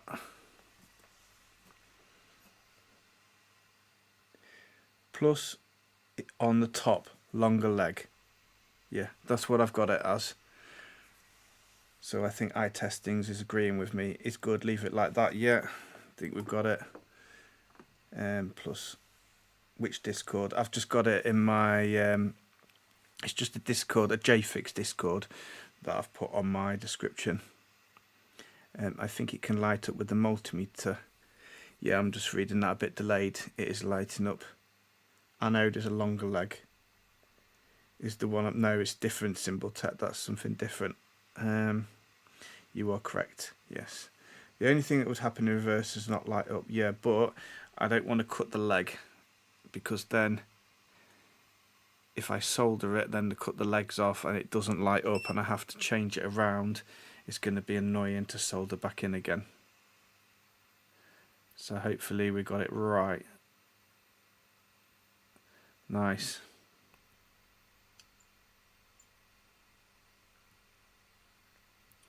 Nice. Alright, I'm confident we can get rid of that then.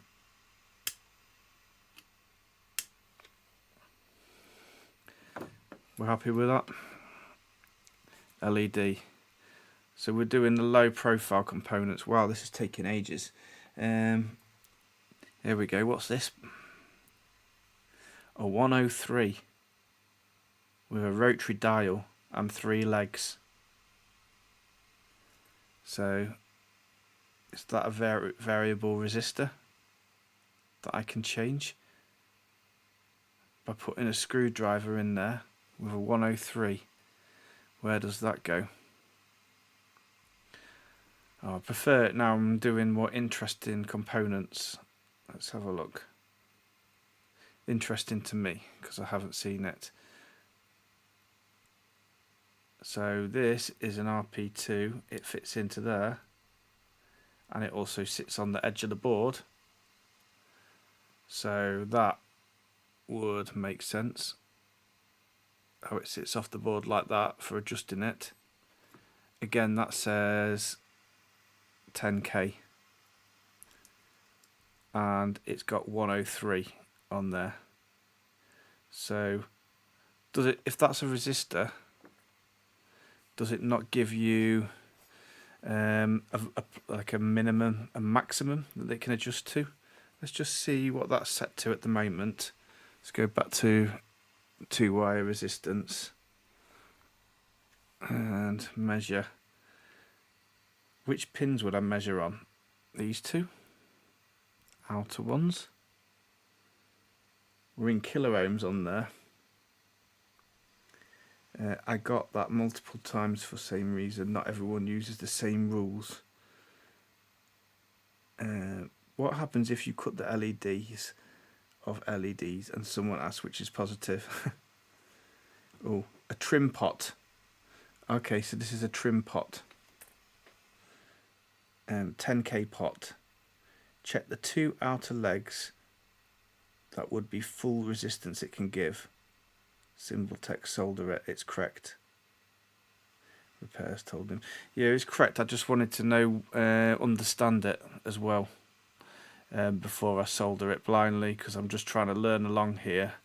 So this is a 10k pot and it's measuring 10k.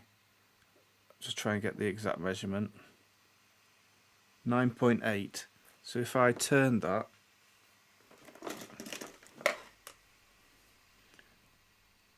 is it the maximum or the minimum at the moment? Oh, can go quite a lot to that way. Let's see what difference that made.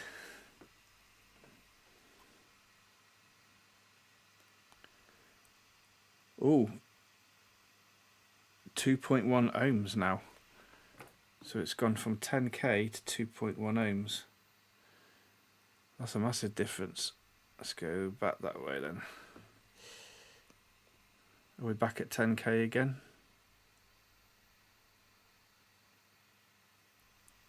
Yeah, about 9.8. Alright. Don't know what it's supposed to be set to, but it must be designed to be changed. Doesn't seem like it's going in flush. Sorry, you can't see that. Right, I think I'm just going to have to hold it there. It's probably not supposed to sit down all the way on the board. Just have a look at that. Yeah, I think it's supposed to sit on those inner legs like that. Alright, let me see if I can solder that. Focus back in. I wish I had the autofocus microscope. Does this classify as a larger component yet that needs flux. I mean, solder in just fine and fast. Lovely. Yeah, 103 is 10k, and it measures the 2 outer legs. Yeah, I guessed it was the 2 outer legs. Obviously not in chat. Told him twice. What's that? Have I missed something? I don't know why, but I haven't got a scroll bar on my chat, so if you've said something, you might have to repeat it. And I'm not sure why. It doesn't scroll with the wheel either. Good learning, yeah. Thanks, Yanni. I just wanted to understand things rather than just doing it blindly. It won't change. It only changes if you measure the right or left and the middle at the same time. Perfect. The middle pin is variable from 0 to 10k from one end to the other. Turning it won't change the reading between the outer legs. But it did change. I'm not sure then why. So at the moment on the outer pins, if I'm measuring it in circuit, we're getting 9.1. Let's turn this. Oh, hang on, I've lost the microscope. My microscope was running on battery. Only lasts like an hour or so, so I must have been streaming for a while. I'm just going to get us plugged back in.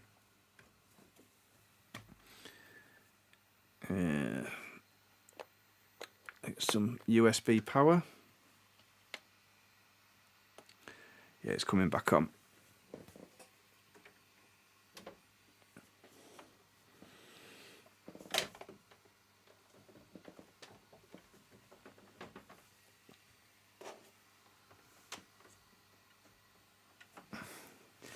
Okay, we're back on the microscope. In fact, I can show you on the overhead anyway. What was it doing? We was adjusting this, so I've adjusted it right round, and we're checking the 2 outer pins now. 1 second, let me get a good stab on it. Yeah, you can't measure it in circuit. So let me go back just a tiny bit.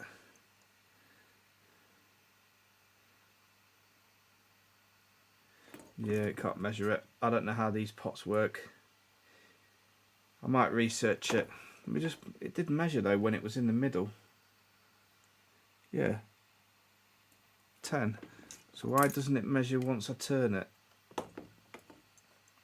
Is that because it's going to the middle? 9. Yeah, I'll research how the pots work later. Oh my god, why doesn't it read the chat? Oh, what have I missed? It won't change. It only changes if you measure the right or left and the middle at the same time.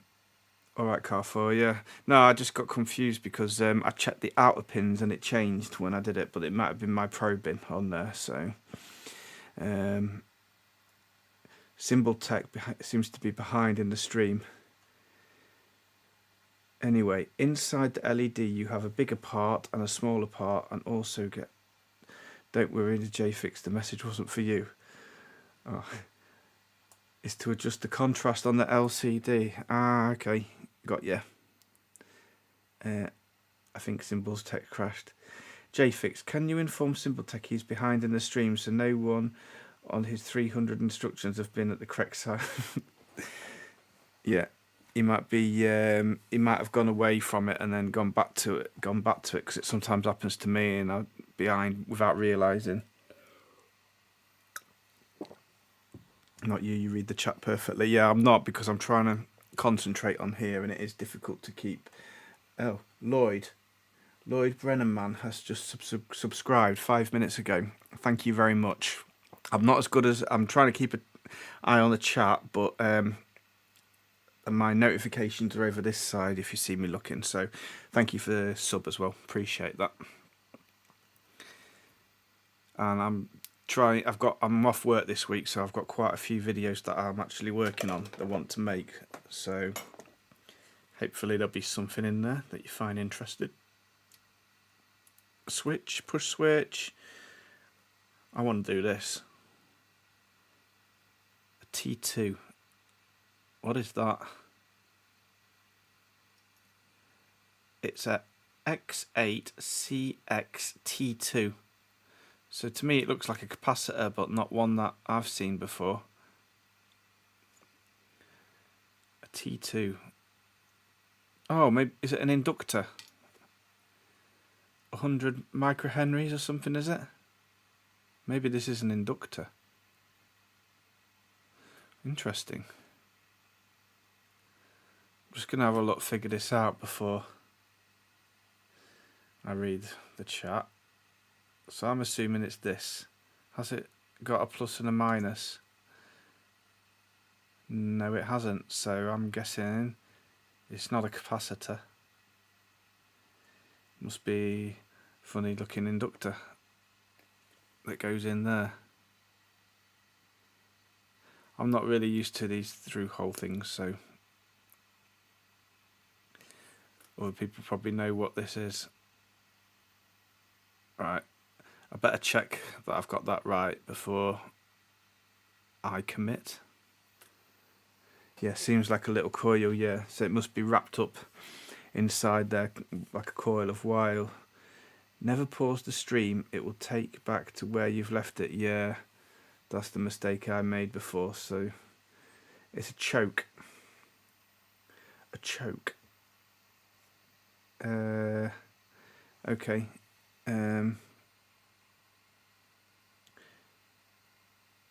Oh yeah, sorry guys, I'll just go back that again because I didn't have the microscope turned on.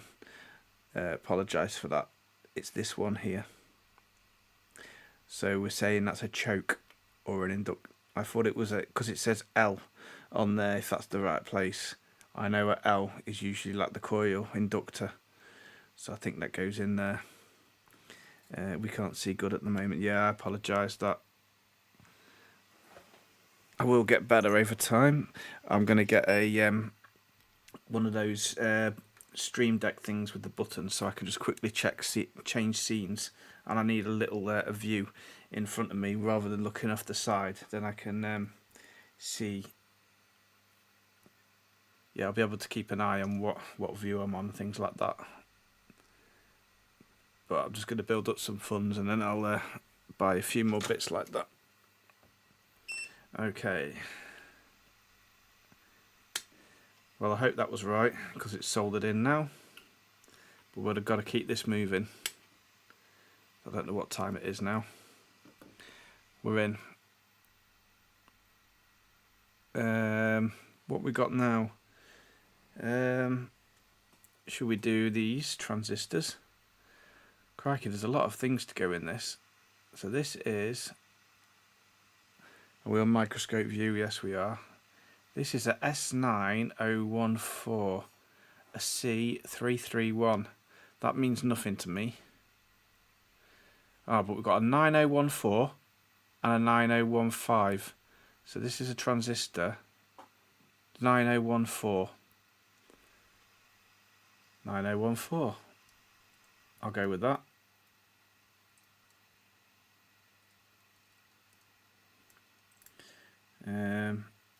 Might have to bend the legs out a little bit. I'll just fan them out slightly.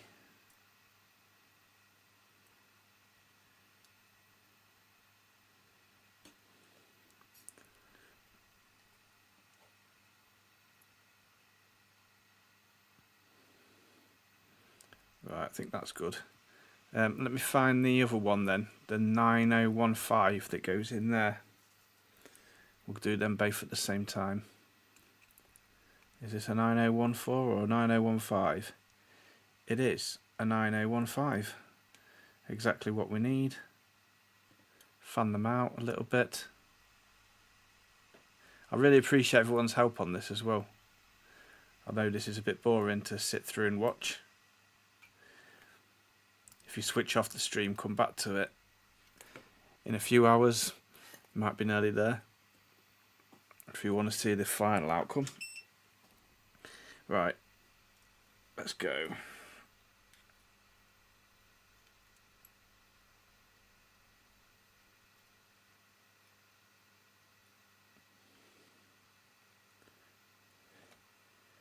It was quite easy to identify which way that round that went, because there was like a square marking, a square and a domed end.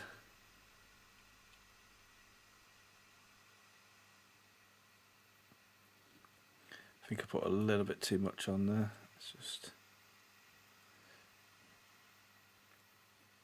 Did I? I think it's okay. Yeah, I'll just show you what I mean, just to make sure we got that right.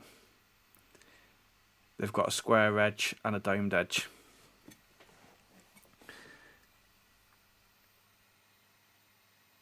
Claw has just tipped £3.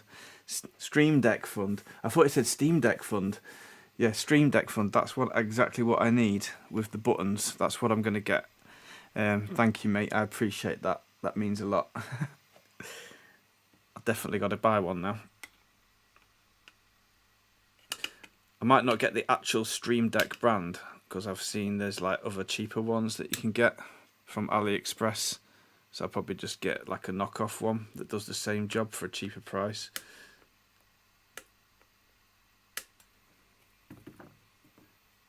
Alright, we're winning. Should we have a quick overview of what we've done so far? Just give you a close-up, just in case anybody's joined. I think that's the better way to look at it. So we've got the resistors in there, 2 transistors, this inductor, we did the capacitors, we did the LED, and we've got this resistor array on here, and then we've got the little rotary switch. I've even forgot the name of it as well, pot I think it's called. So we've got that, oh, and a crystal as well. So we're doing well. I think we've got, what smaller components have we got now? Nothing, I don't think. Oh, just the normal capacitors.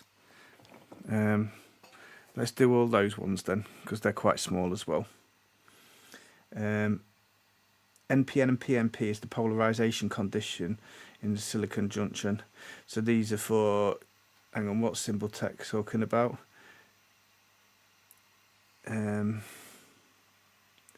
Good night all, Electro Rep, if you're here. Might have missed that, but yeah, thanks for stopping by, appreciate that.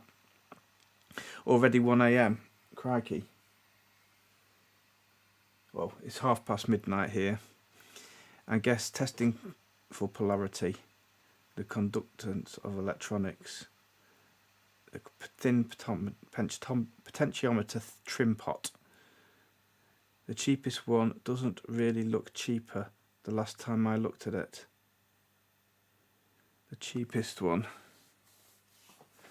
The reason they used to call inductors chokes is because current lags voltage, or it impedes a change in current, it chokes it.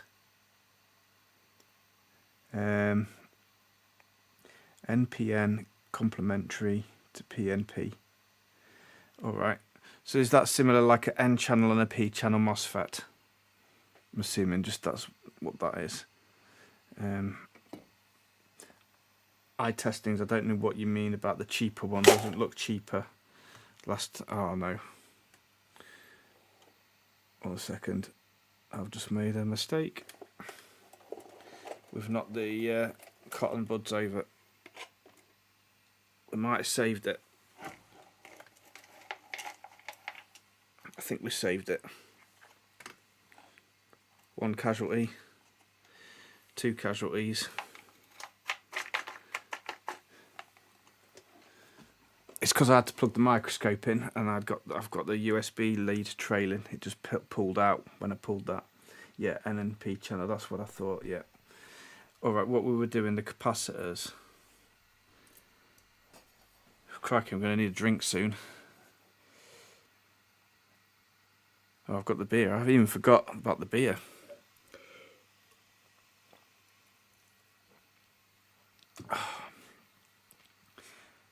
Right, good. So this is a 10 UF, 25 volt. So 10. Where are you? Here we go. 10 UF plus leg is going to be the longer one. Yeah. Smaller one indicated by the minus on here. And also it's kind of got a bit of a white marking. I've done those before in the other kit, so I'm pretty sure that's correct. We'll get those in place. Can always come back if that's wrong. 10 UF, it's the same. So there should be another one.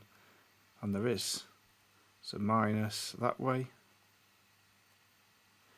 Just bend the leg slightly. Here we go. Lovely.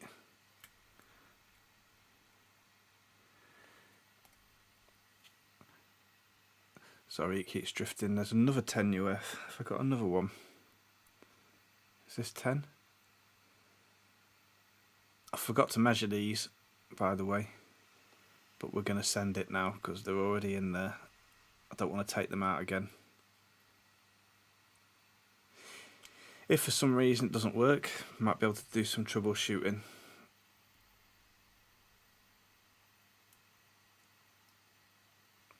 Right, solder, let's go. Focus. Trying to speed things up a little bit.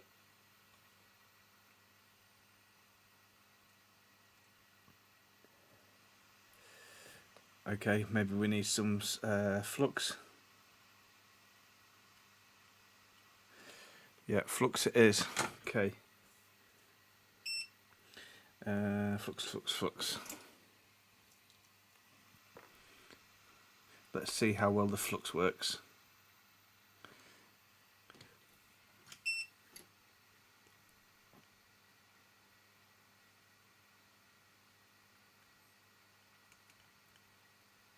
Here we go.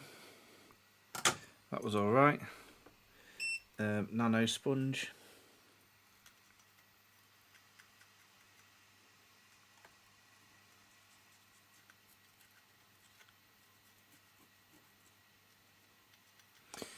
Alcohol. And the sponge again.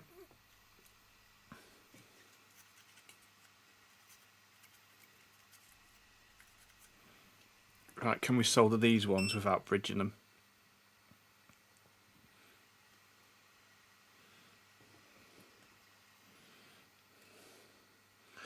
Possibly.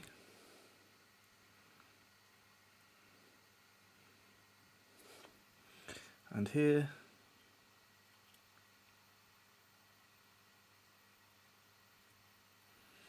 Yeah, we just need to be a bit more careful.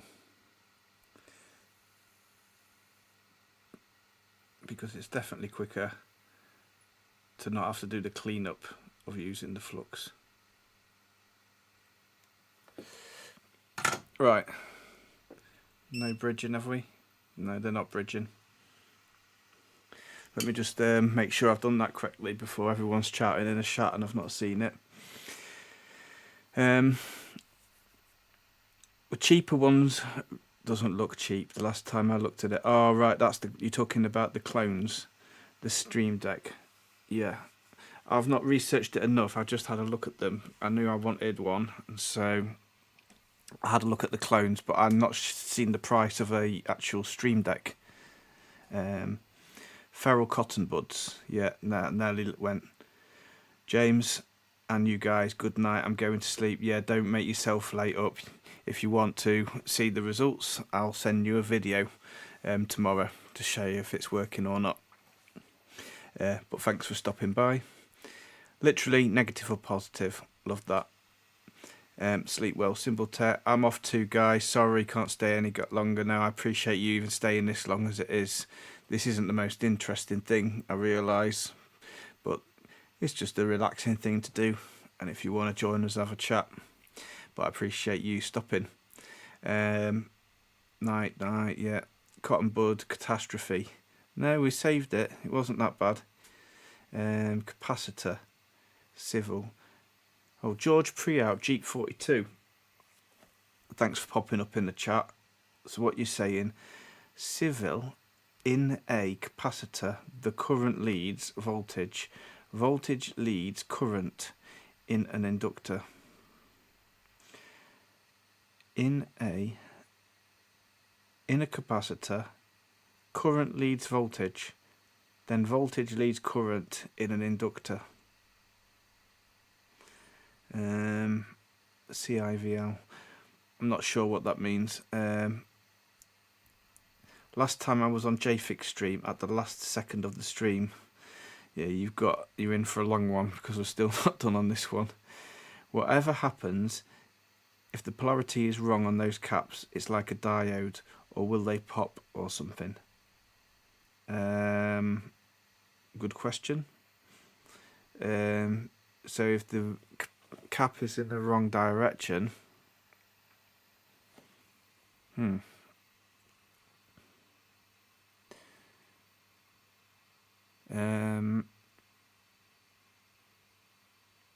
not sure.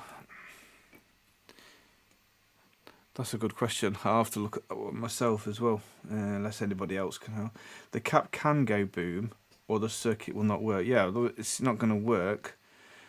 I'm not sure if it could make the cap go boom though. Maybe that's one to try. Nice soldering job on those. Thanks, Claw. Appreciate that. I mean, yeah, that one bridged together, but the flux managed to separate it. Easy way to remember the phase shift. Oh, easy way to remember the phase. What's a phase shift? A civil. Yeah, I'll have to I don't know what the phase shift is. You might have to drop it on Discord so I can read it properly after we've done the stream. So if you want to join up my Discord and drop it in there, that's why I've set it up for things like this. So if there's anything I need to take away from the stream, then yeah, I can come back to it at a later time because I want to learn as much as possible. So I'm interested what this phase shift is. Right, let's get the things blasted in. We've got a bigger capacitor here, 470. Is that going to be the 470? Am I on microscope cam? Yes. Negative that side. Yeah, 470 microfarads with a negative there. Negative there. Longer leg plus. Longer leg plus. Good just to keep sanity checking. Last time I did this, I actually made a mistake.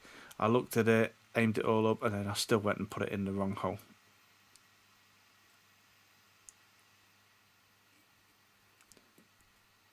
Nice. Right, let's get that soldered in.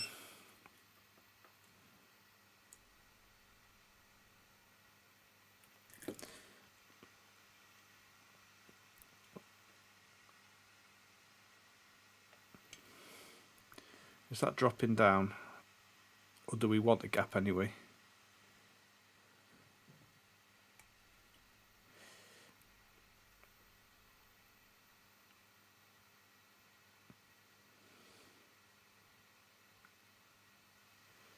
There we go. I was just pulling the other leg up just to stop it from dropping down too much.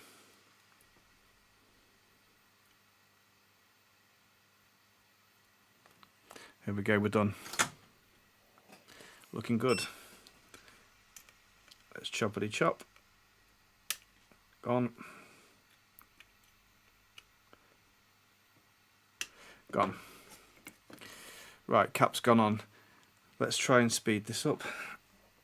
I want to do this terminal block. Where does the terminal block go? Yeah, electric cap can go bang if improperly installed. Okay, so we definitely, let's double check them then. Minus to minus. Can't see that now. Oh yeah. I'm sure I did it right. The minus is on that side. Keep focusing in. Yeah, the plus is that side. Plus is that side. Yeah, I can see that definitely was the minus side. So I think we're okay in this stage. Hey, if it goes bang, it's going to make a better, more interesting video. So, oh, we got, is there a wrong hole? Yeah. Phase shift is simply two sine waves and a thick of one starting before the other. And think of one two sine waves and think of one starting before the other one. Mookie, oh thanks. You're off to bed. Thanks for stopping by. Appreciate that. Nothing wrong with magic smoke. Blind Bodger's still here. Right, I don't know where this is going. Where's these terminals going? I'm assuming it's around the edge. That looks a good place. Should we go with that? Let's have some focus. It looks as good a place as any to put a terminal. Right, solder and iron. Solder.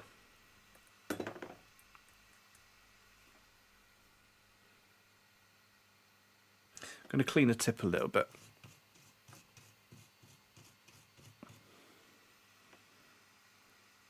Oh, look at that. That's made a big difference. Solder's hugging nicely on the end. Right, I do want this to sit nice and flat to the board and straight.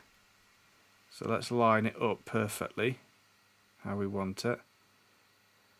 I can feel it's flat because I've got it pushed. I just want to get it nice and straight so it doesn't look skew with.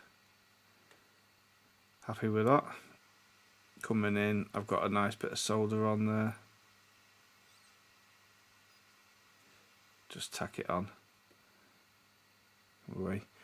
Lovely, and we can solder the other leg.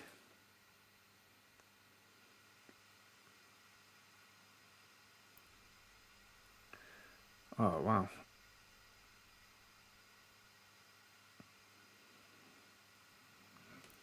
Almost looked like I knew what I'm doing there. That worked well. Surprisingly well. 1 second.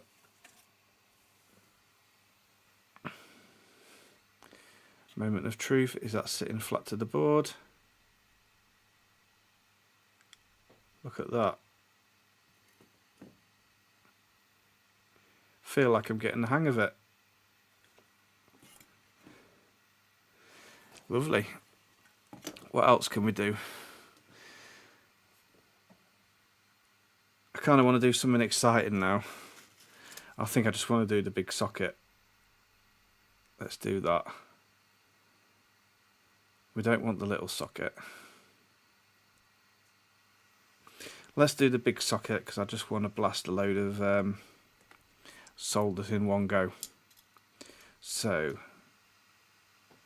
it's a socket holder. Surely that doesn't even matter. Oh, hang on a minute. That's not good. Oh, we got a casualty. Oh no. That leg was bent. That wasn't me. That was just in there as I pulled it out. Okay, this has got interesting. This leg is good. So that leg, it's not just come out partial. I think. No, has it come all the way? Oh, I think I can still see something in there. Let me try and focus in close.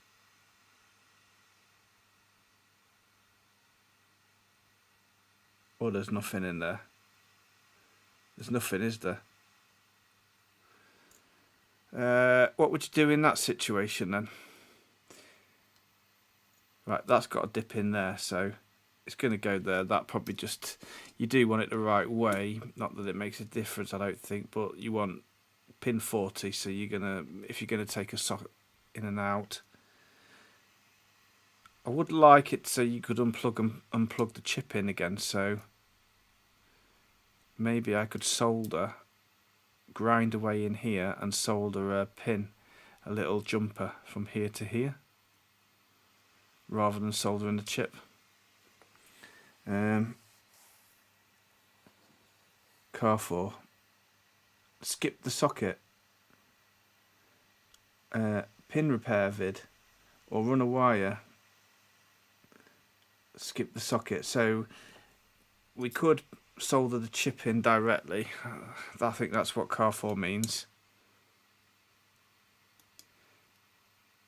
We could do that. I don't know if the legs fit through there. Let me just check if that's viable. Yeah, they're going to. So we could get rid of the socket. All packaging at the finest. Just bin it and solder the IC. Solder the chip. Does the IC? Yeah, grind. So what are we saying? Just put the socket in there. Just try and repair the socket. I mean, I'm never honestly going to take this chip out again if it's working, so does it really matter that it's socketed, the chip? Don't think it really does. Can you brush the broken part out and solder the leg back on? Right, where's the leg? The leg is there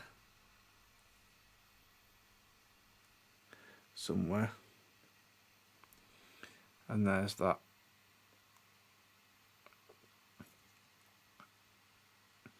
I'm assuming it's soldered to the underside of that.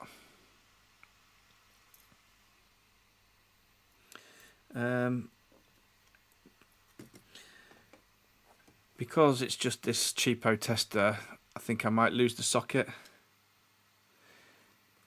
because it's going to be easier, isn't it, to solder that in there.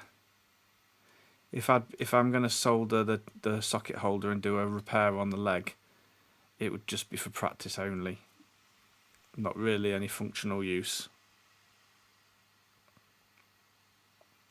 But I haven't got time tonight to mess around too much. I do want to get this done. So how do you bend so they will both go in at the same time? I need like a push these legs in. Do you do them one at a time, or should I push them against something? I think I did that last time. Let me go to the overhead. Just get it lobbed in. Hey lad, Mike's here.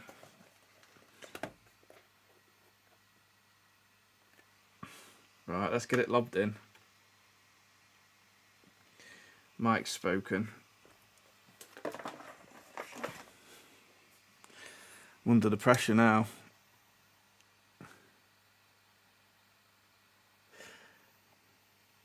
Right, let's go. Microscope. In we go.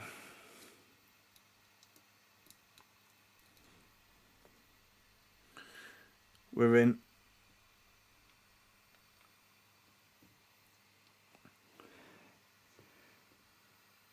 Right, let's speed solder this then. I'll just get one in first, just to make sure, at either end. Lovely. Is it sitting flush? Looks like it that way. Looks like it that way. So let's solder in an opposite corner.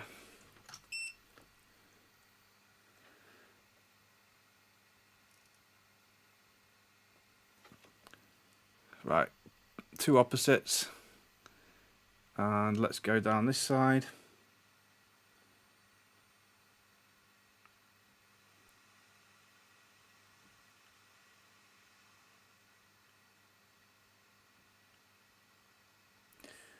Lovely.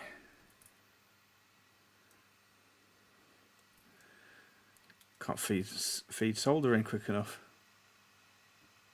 I need one of them reels.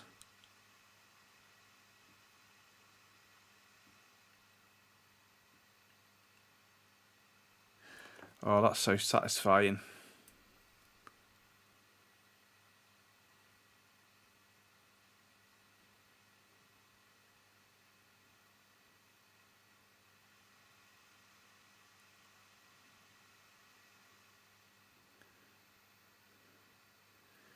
There's no going back now if you wanted the socket on it. And we'll go back up the other leg.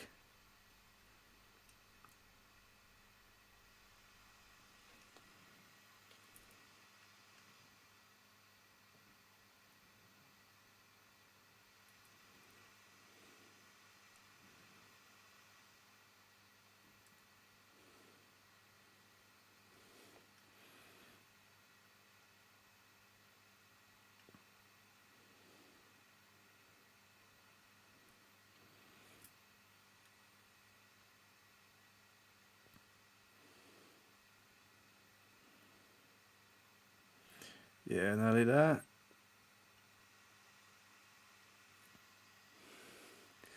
Whew, that's a lot of legs.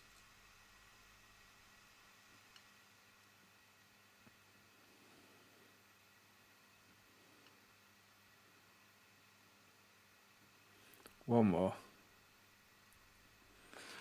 Beautiful. What we're saying.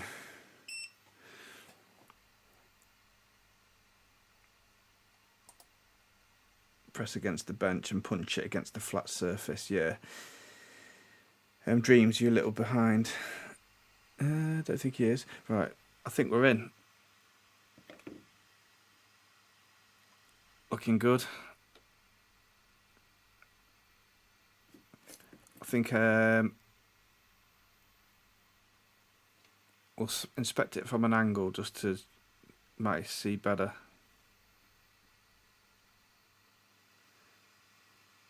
Yeah, you can see like here. Maybe put a bit too much solder and up the leg.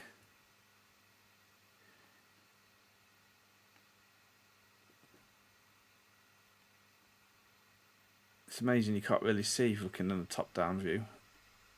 All looks perfect until you get it on the side. What's that there? Need a 3D microscope. Right, we're done. Where are we? There's another chip here. LM392. Is that the little one? LM393. Oh, it is a 393. That's me misreading it wrong. So that goes that way. Or we could install it in a socket. Let's do that then, if this socket's good. Leg's all good on this one. Alright, let's get it lobbed in.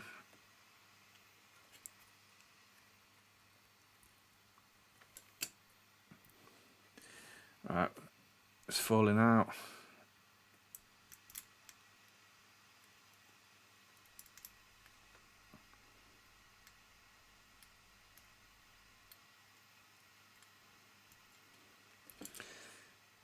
Right, the legs need bending. Did go in to start with. Yeah, it's in. Right, I'm going to have to try and hold it. You can see it there. I'm going to try and get a bit of solder on the end and tack one leg. I think that is definitely the best technique. Right, I've got a nice big dab of solder. Doesn't matter if it's messy, you can tidy that up. That other end's dropping down. Let me get a dab on this side.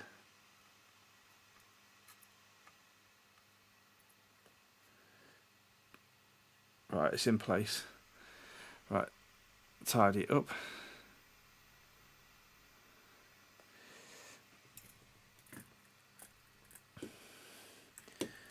can tidy that up, no problem.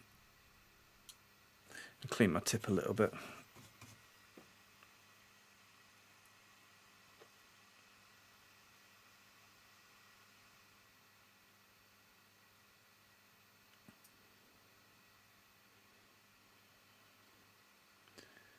There we go.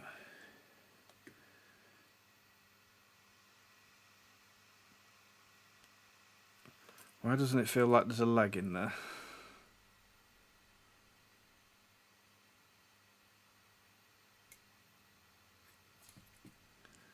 I'll double check that in a minute.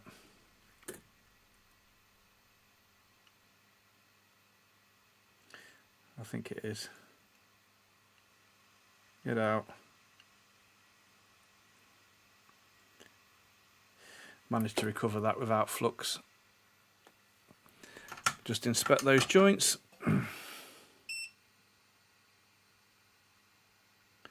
No. Is it just me or there's no leg there? I thought it felt a bit flat.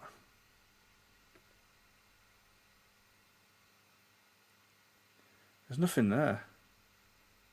There is there. There. That's flat. I think the leg's gone missing. Oh dear. That's going to have to come out then, isn't it? Yeah, one finger to hold it. That one does look odd. Where are other people in the chat? I feel alone. Don't worry, Microsoft Blinds here. You've bent that leg. Have I? Okay. That'd make sense. Where? Let me get right underneath. So you're saying the leg's still connected on the socket and I've bent it? Which one was it underneath? Oh, hang on, it's the bottom one. We need to come around this one. Oh, there we go. Look at that. There's the leg. We spotted it though. It's no problem. We can always crack that. DJ Russ is still here working and lurking. He's doing his side hustle.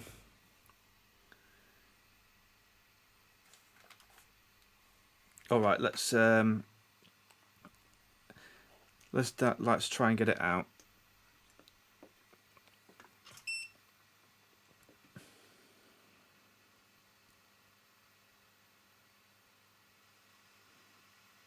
Lovely. Where was it? These ones. Let's see if it'll come out.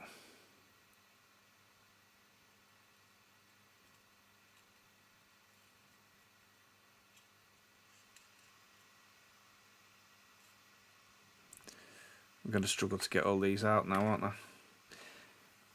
I need to cut my braid down a bit.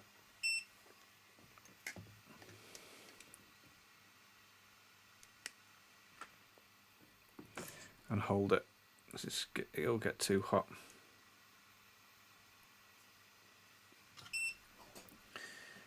Hopefully I can wick these away.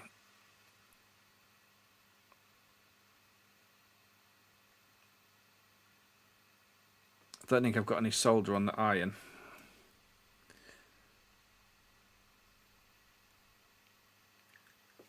Add more solder to remove more solder. Makes sense, right?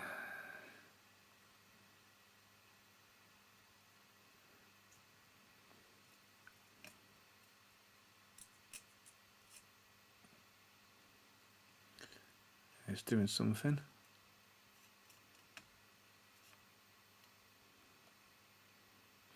Let's get some flux on that now. Where did I put that? Here. Removing them is 10 times harder than getting them back in. That's for sure.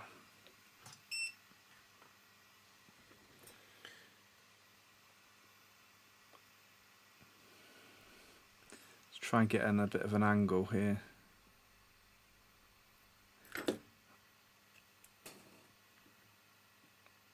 Come on. This one should clear easy because it's got no leg, yeah. And now, can we clear this one with a leg?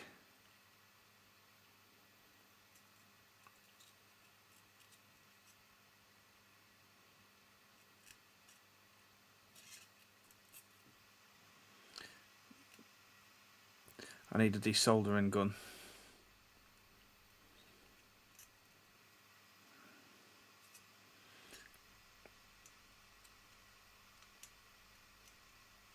I did think about using the hot air gun.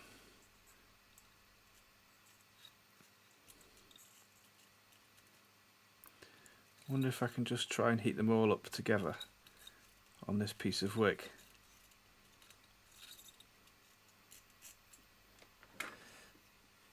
Can we get it out at all now? Is everyone laughing at me in the chat? I think it's folded under. Yeah, you're not wrong, lad.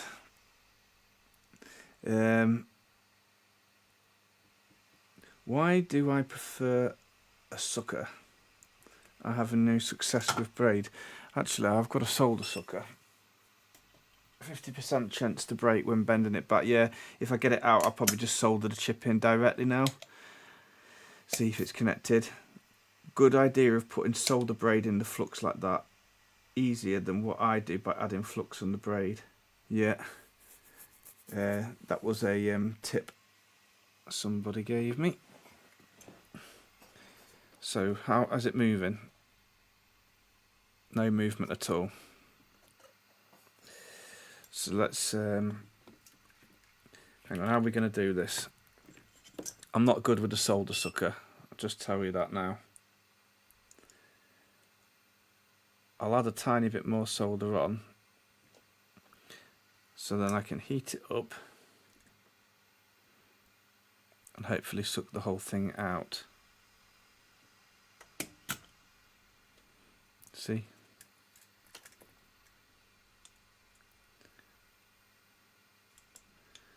Load again. I'm not sure if it's because I'm not fast enough. I haven't loaded it. Maybe just do it while it's still... Oh, hang on, it did do something. I still don't think that's all the way out though.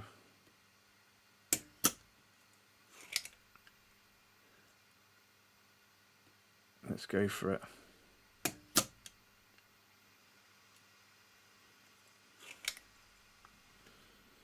I thought I'd just really get down on top of it. I can't get the solder sucker under the microscope though, because it's not high enough. Yeah,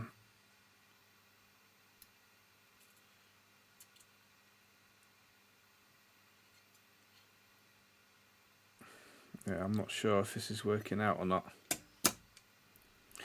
I think my solder sucker isn't good enough. I'll show you what I've got.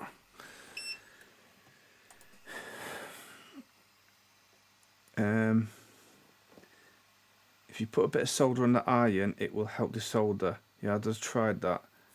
The bent pin should have been soldered for now. Hot air. That's a solder, but I might get a better one. It never seems to work out for me. We can hot air it from the back, but it is plastic, and we have got the two caps. Right, let's go with Mikey's suggestion. Hot air it.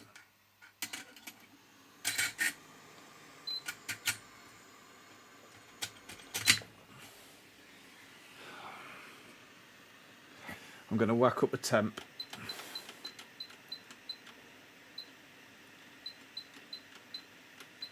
Right, we're at 475. You watch, everything's going to fall out now. Right, how are we going to... No. I really need to kind of grip it from under. Can I grip it with the tweezers? Yeah. Now I'm going to apply hot air. I'll leave you on the overhead cam. You'll see when it drops out.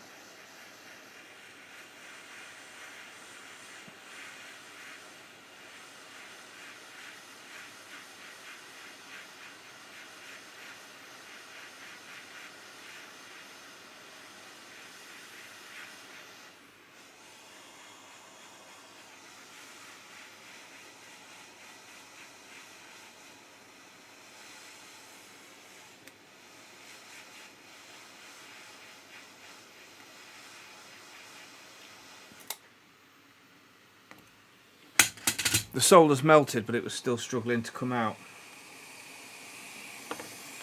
Tell you what I'm going to do.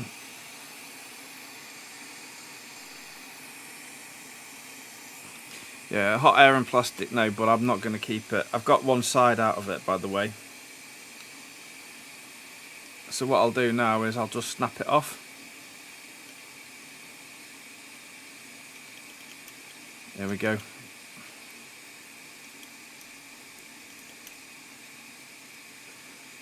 This socket's rubbish anyway. Look at that, it's all just failing. There's the bent chip, the culprit. But look at them pins snapping off. I think it's going to be more reliable. It's just an extra point of failure having the socket in there. If it doesn't need to be a socketed chip, what's the point? Because now I've snapped that off, I should be able to clean those out quite easily, I think. Easily, he says. Let's try it.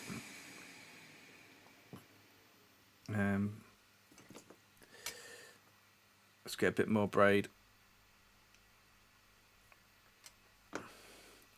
That's a great tip as well, that somebody taught me about putting that into the wick. The wick into the solder paste.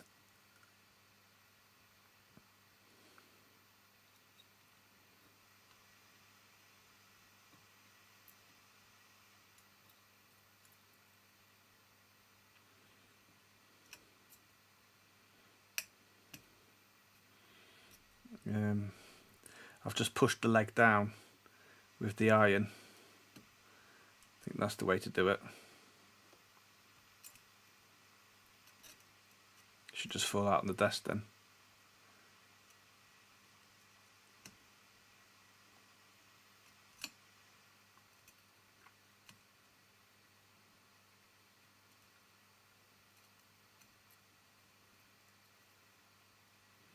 Lovely.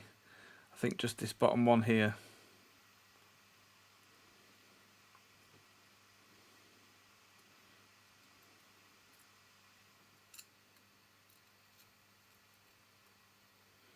We're all clear. Yes, come on. Lovely. I think we're clear anyway. Where's my little pick? Let me just check.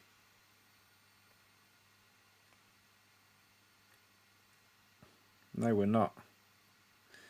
That one's clear, that one's clear. No. Let's see what's going on around here. I think I'm going to need to get them with the tweezers then. Oh, it's turning out a nightmare. So I need to hold it like that while I heat it up from this side. Sorry you can't see this. I'm doing that.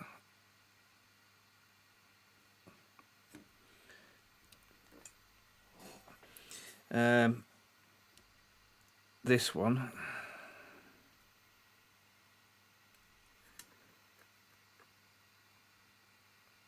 it's hard to see where I'm looking.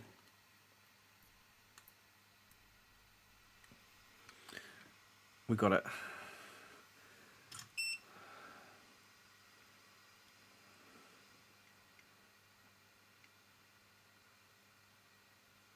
All right, out you come.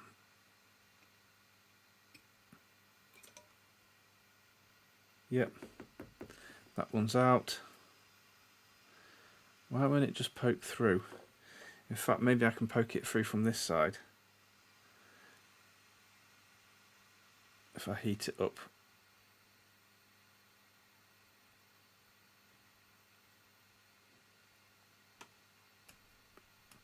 No.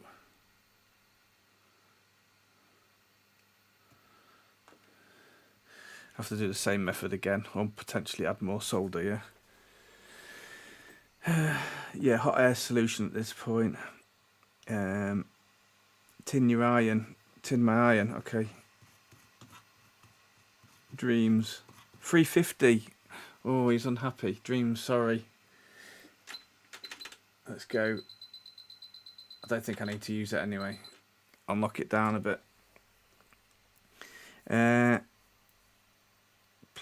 Pulling gently on the socket at the same time. Hot air and plastic, just keep it away. I meant when you use the braid. Try out Engineer Solder Sucker Joey uses. I have one and it works great. Yeah, and I think I want like the one that's got like a bit of rubber at the end of it because it will give a bit of a grip around it. The plastic and the capacitor on the other side, the risk should be minimum. When you want them to break, they resist. Yep, bin the sockets. Hot air and tweezers. Use your iron. Needs a clean. Your iron needs a clean, yeah. Unless there's enough to grab and touch with the iron. Put some solder on your iron, it looks dry. Technically, you need to clean the iron every time you put it back in the holder. Crikey, okay. I need to get one of them like cleaning ball things. Those Hacko ones. I've only got like this tiny little cleaner. MacGyver Tech is still here. Right. Where's my bigger pliers gone? Right, I've cleaned my iron. Where am I? The pins that aren't got it, let's put some more solder on them. These two I need to remove. Lovely clean iron. We'll add more solder to those pads. Let's just do this properly. We'll go to the back side of the board. And we'll get ready to pull the legs out there. I'm getting all sorts of stuff stuck. That's part of the pins there. We'll tidy up after.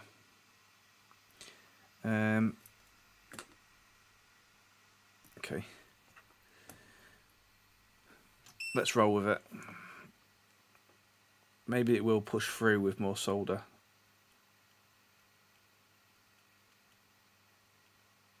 So I can't even feel it in the... Or was it this one? Doesn't feel like there's anything in there. Can't check both sides at the same time. Or we could work from this side.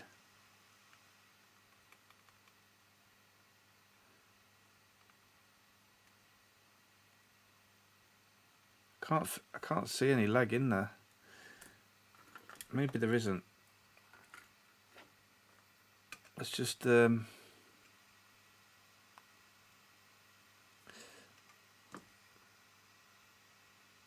the holes. Just to double check. Right, is that clear? Can't tell. No. So is that solder or a leg?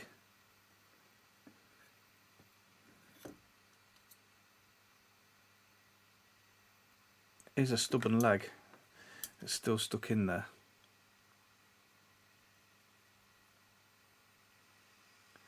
I need to raise it up. Where's my board holder?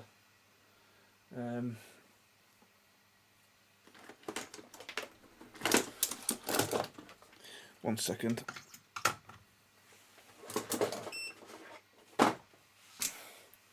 We try other methods. Just want to raise it up a little bit. Sticking it in the board holder.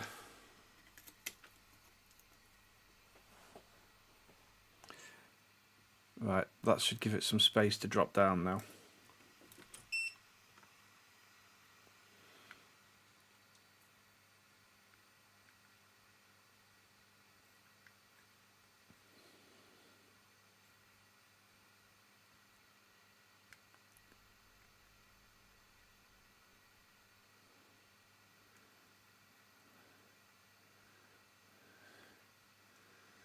Doesn't feel like there's anything in the hole. Wick it away.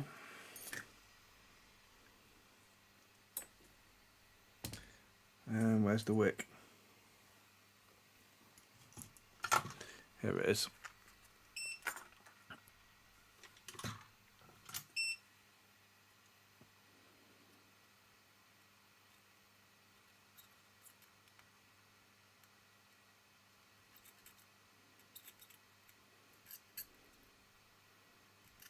That one's fine. That one, I'm not sure. That one,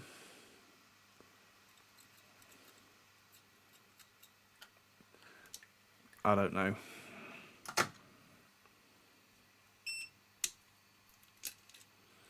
Right, coming out the board holder. Alright, it's just the flux, it's just the solder on this side then, is it? We'll remove it off that side as well.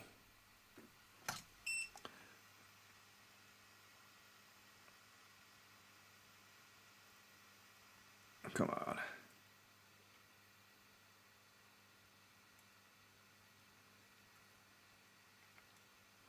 Yeah.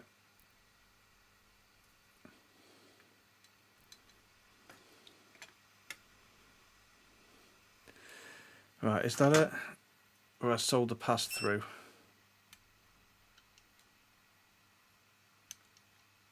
I think it's the solder that just keeps passing through to the other side of the board.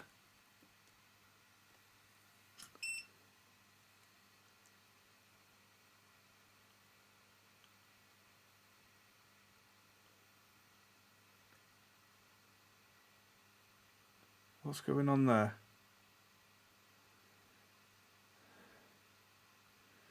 Ah, that's weird.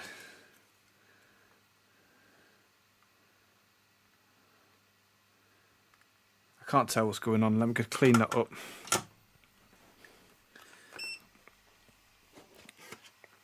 Let's get the nano sponges.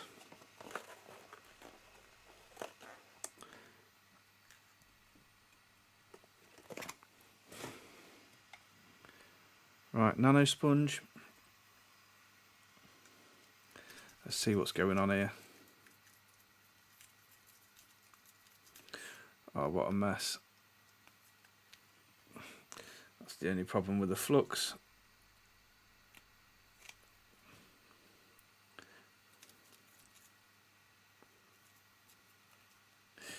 Wait, I'm going to use these.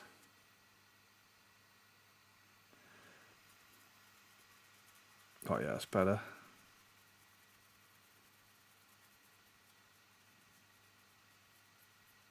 Let's do a proper clean-up job.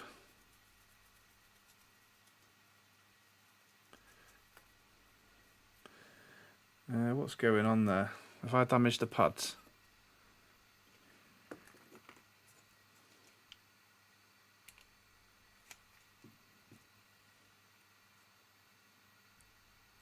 Spin this around a little bit.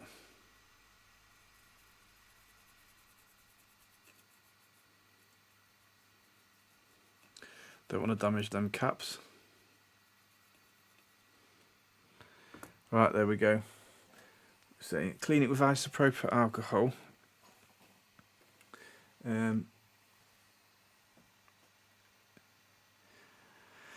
Sorry, the sucker would have got them now, but you will get it. I have to use a dry paper towel in my hand. Just don't touch it with a tip on your skin. You're supposed to change the hot air temperature and the airspeed depending on what you're doing. Yeah. Do you have a solder sucker? Hot air and a component leg of a resistor leg to push them out. Add solder and then use a soldering pump. Leg. Don't push the soldering iron, it will damage the copper traces. Yeah, I might have already done that. Oh damn, I missed it. Dave's Unbranded. You're right, mate. Thanks for joining. I've bought the original solder sucker some time ago and it works perfectly, just for bigger than the other, but it works perfectly. I will definitely get one. Clean it with isopropyl. Job done. How are we doing over here? Looking good, nice and populated. Not quite, DJ. Just trying to work out what's going on here.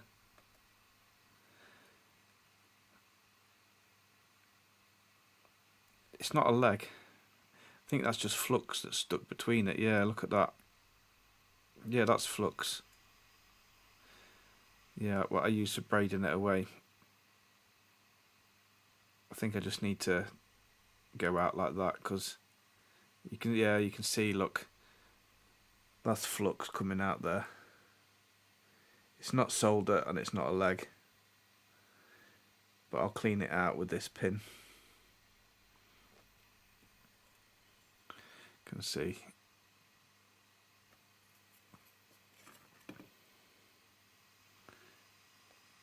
Yeah, it's made a mess, that flux, actually. Oh, it's full of it. It's like waxing your ear. Let's get rid of that.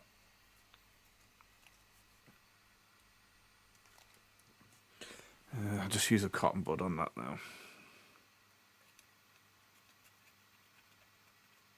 Yeah, it's looking better. We got it. The reason you're having issues due to that via is having large planes, and it takes a lot more heat. Use leaded solder, it has a lower melting. I did actually switch to the lower melting. I thought I had the legs stuck in there, but I don't think it was. I think it was just got, these holes have got gunked up with the solder paste.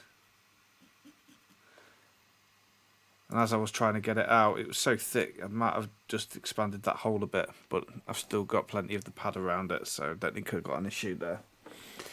That's a really nice pick you have there. Yeah, this is a new one that I've just ordered from AliExpress. I've not shown it, but I'll show you it now, actually.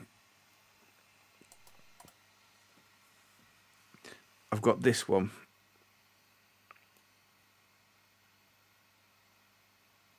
And it's a lot more solid, because what you find I do is you end up using your multimeter probes to, like, and these are really fragile, they bend easily, so having a more purpose pick like that,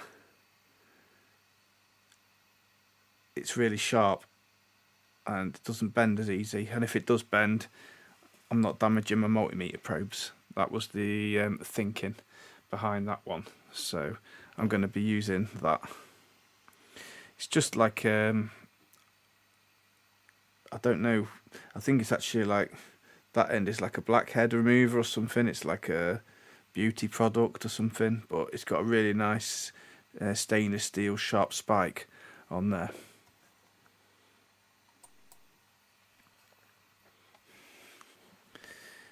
Right, let's get back to this then.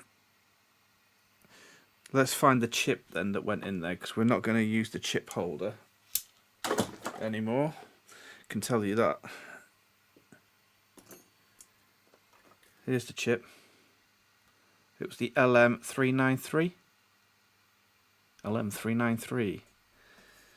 And we've got pin 1 in the top left here, indicated by the dimple in the chip. I think that's right. So let's not do any damage to these legs, or it will be game over.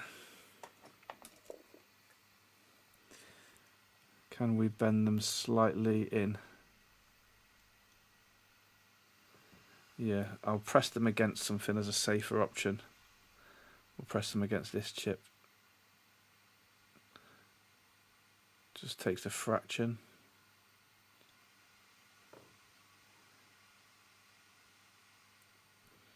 I think we've got it. Correct orientation.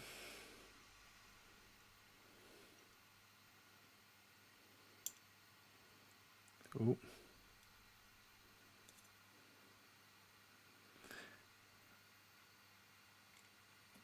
Not quite. Where are we out?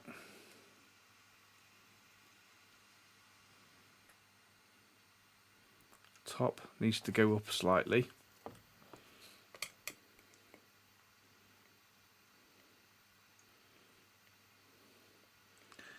Then these need to go down.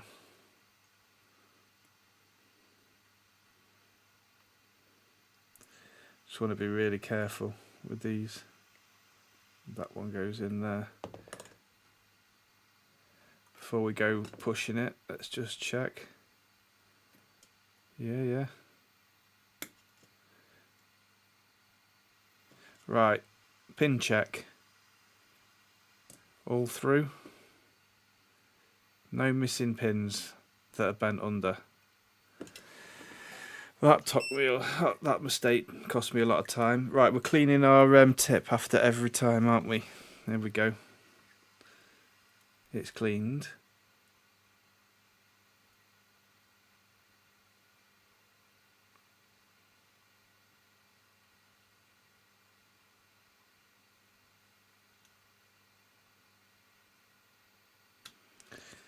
Good. Thanks anybody if you're still sticking around.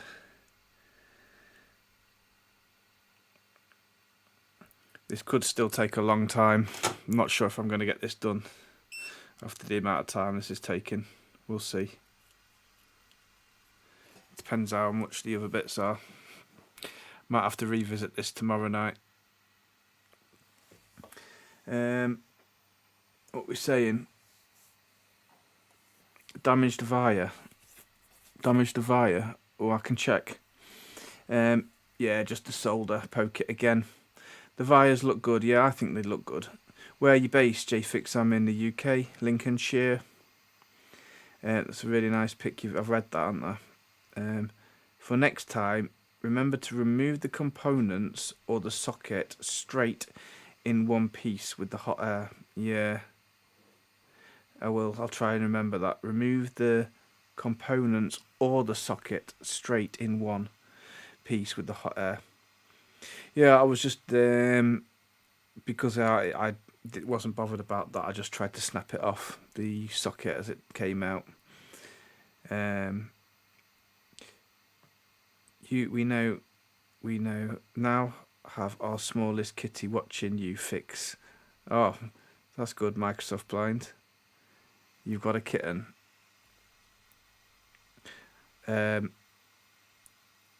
Just got some 0.6 to 0.8 mil drill bits for your Dremel. Just get some 0.6 to 0.8 drill bits for your Dremel. I have got some drill bits for the Dremel, but I didn't want to drill that. I used the dental pick.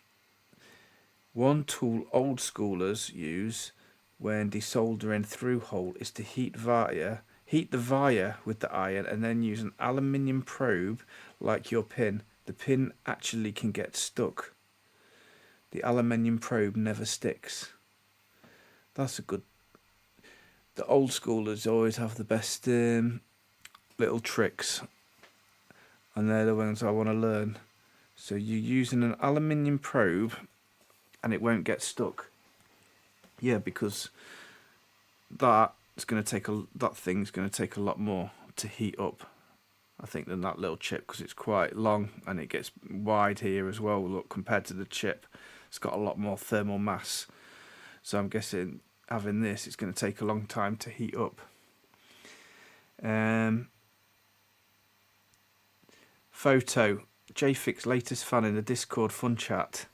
I'm going to have to check out the chat after this stream. She loves a good YouTube fix, often watches Joey, Paul Daniels, and also loves Kit Boga. Why does everybody have cats who streams? I've not got any cat. On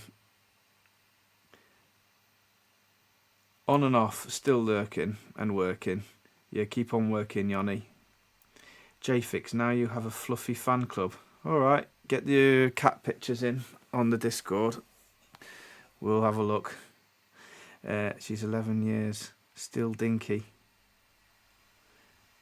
I've used my multimeter probe once. Naughty Carrefour. Got to look after the multimeter probes. Okay, switches. Switch 1 on and off. Did we say that's good? That's all good now, isn't it? We've not damaged anything else. We came with the hot air from the other side, so I think we're good. Right, this switch, is this... Does it matter which way it goes. I'm guessing not. 1, 2. So these ones are not doing anything then. Those pads are not connected to anything. Not on that side. So it's just this pad and this pad. Do we agree that that doesn't make a difference which way it goes?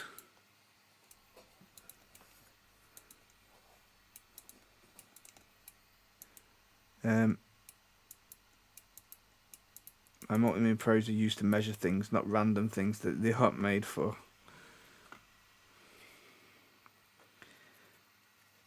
Yeah, should we do that then? I don't think it matters. Okay, I'm going to go with the bit of solder again and tack one of the legs, cleaning the tip.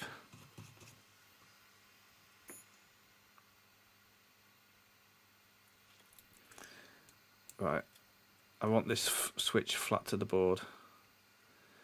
I'm just going to hold it.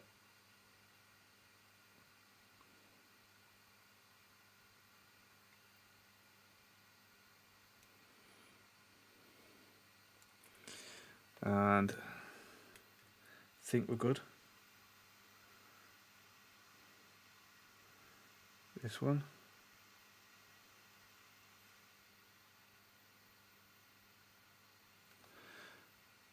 Let's check before we solder them all.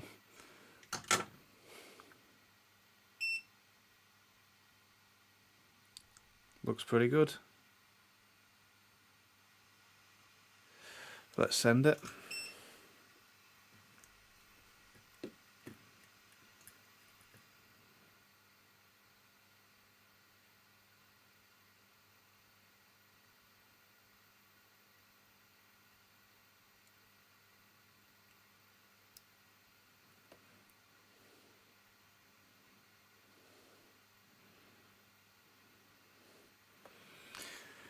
Looking good.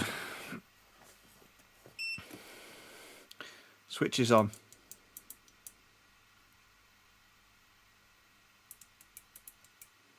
Yeah, solid. Right, I've got another switch somewhere. Should we do that one? It doesn't matter on and off. On is short, off is open. Yeah, that's what I was thinking. It shouldn't make any difference. I use what I have next. Testings. Next time on JFix Stream, I present you my new cat.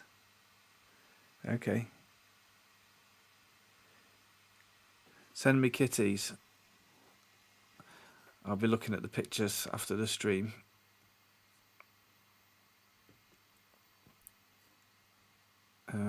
Switch 3. Here we go.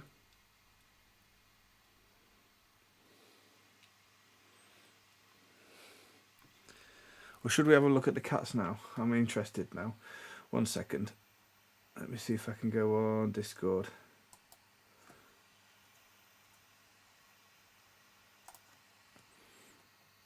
I'll be back in a second.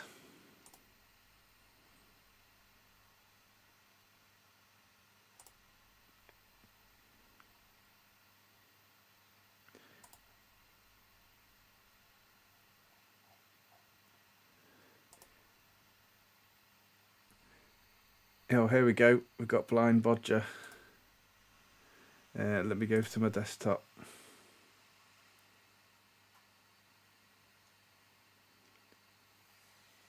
It looks like he's trying to attack my probes.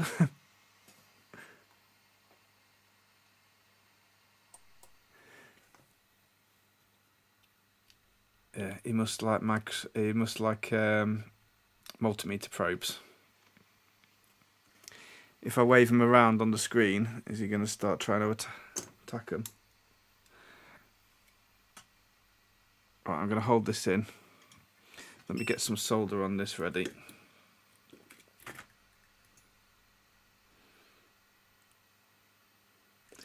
I thought this thing would only take like an hour.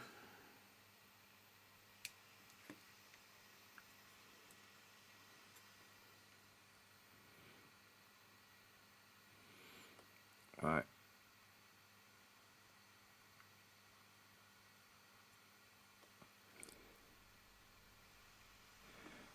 I think we've tacked it. Going in for the kill.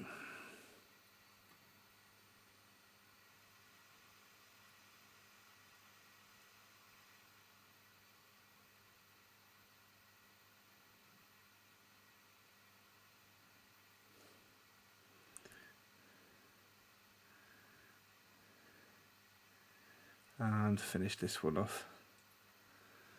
Nice.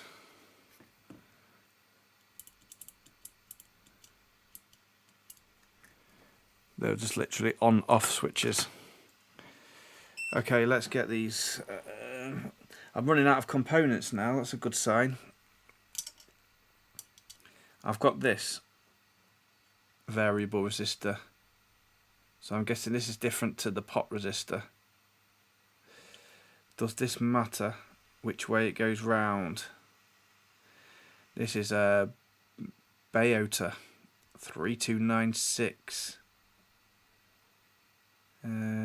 Okay, 1, 2 and 3. 3 legs. And a CW. What's the CW? Is that common? 1, 2, 3. We do have a symbol here. Oh, that's the screw head symbol. I've made it easy for us, haven't they? So that goes that way for sure.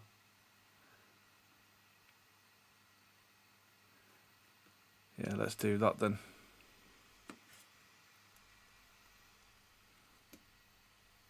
More solder on the iron. Cleaning the iron.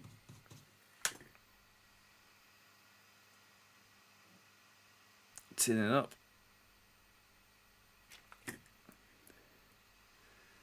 I should have probably added some music to this stream. Has that gone on straight? Here it has.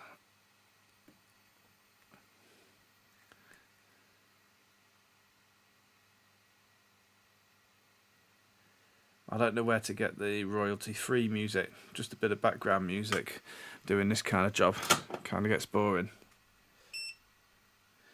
I'll have to snip those ends, won't I? Do them in a one-up. Gone. I've lost my chat. Car for next time use your brain. Next JFix repair. Bind Bodger's MacBook. Yeah, I've got a MacBook to repair. Multi-turn trim potentiometers, I'm pretty sure. I use good quality probes, which is why I care about not damaging them. Yeah. Silicon wire, gold plated tips. Yeah, sing us a song. No, you can do that. CW is clockwise. Let's have a little board check then, see how we're getting on. We're getting populated. What we're missing? I'm guessing LCD is going to be last. We need that DC input jack. We've got the big switch. I was going to kind of do that last as well because that's a chunky one. We've got the socket. We could put that on now. And the DC jack, that I think goes there. No boring about doing great. You have a soothing voice. Not sure about that, DJ. My voice is starting to go. Need a drink in a bit. I've run out of beer.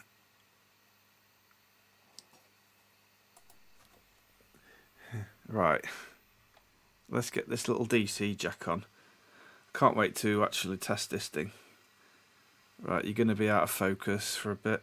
Let's have to deal with that.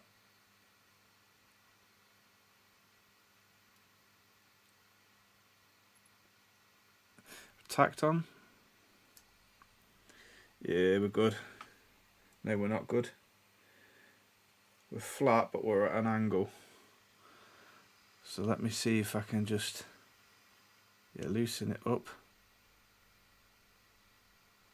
Hold it there.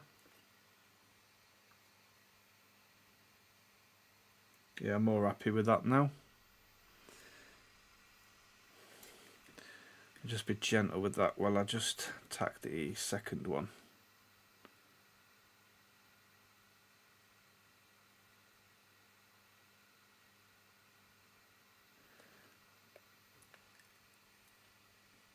I deliberately just put a little bit on there.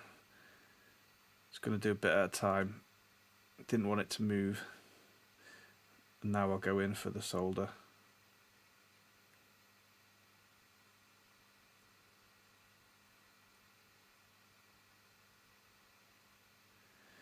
Yeah, it's flowing nicely.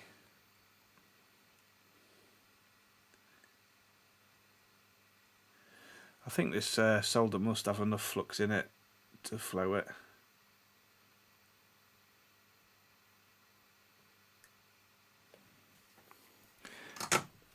Right, has it drifted off the place?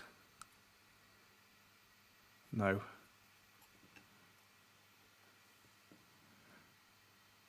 I'm happy with that. That'll do. Lovely. Alright, what have we got left on the desk? These headers. Is that for the screen? Let me come back to that later. I've got a couple of yellow things, so they'll just be for the switches. Stick them on at the end. I don't think I've got any more components, you know. We just switch back to the overhead. Not much left. I only 4 stuff. I have a link for the place for free music for YouTube. Yeah, Microsoft Blind. If you can send us that, I'd appreciate that. Definitely can maybe use some of those songs. The YouTube music library is trash. The stuff that's on there. I think for the videos I prefer not to have music, but it's just if I'm doing a long live stream, something like this, a bit of music might make it a little bit more bearable.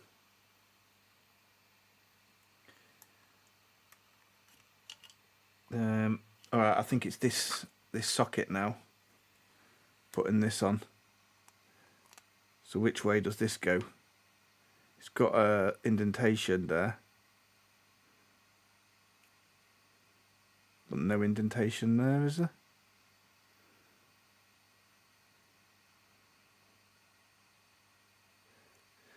Guessing it'll be that way. Pin 1, top left from the text direction. But that's pretty critical. Let's go to the manual and check that one. Can't really make a mistake with that. Here. Step 8. Welk the 2P terminal and lock seat, paying attention to different directions of the terminal and lock seat. So we don't need to solder it, we need to welk it. Welk it with the handle pointing down on the board like that. Okay. I would say it's just like a BIOS. Yeah, that's what I was thinking. It's like a BIOS reader. So we're going to go like that. And then welk it on the board.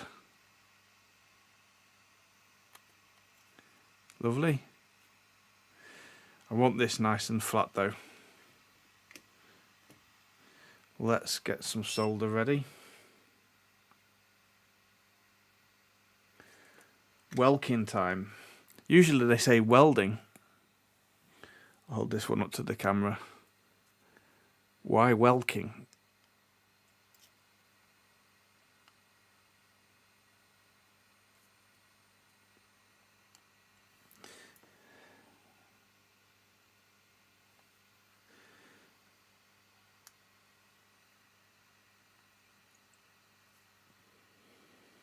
Right, we're pinned in place. Go back to the microscope.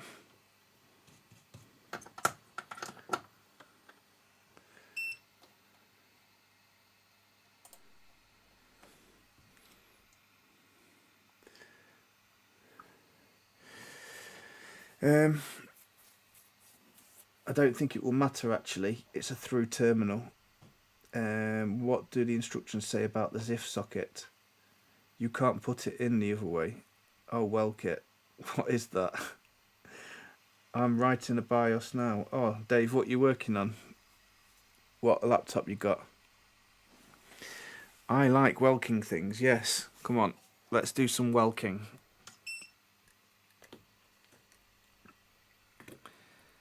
Here we go. Welk. It's moving around now. I'm going to put this, it's raised it too much. I'm going to put it in the board holder.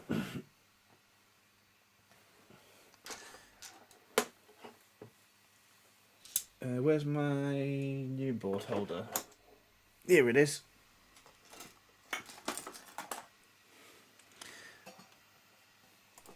Can I attach it in here, overhanging? I think I can.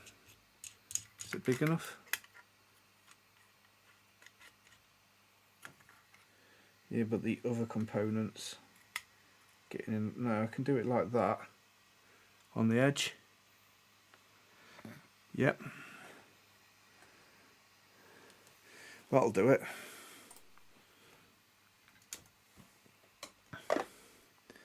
Perfect welking position, that is.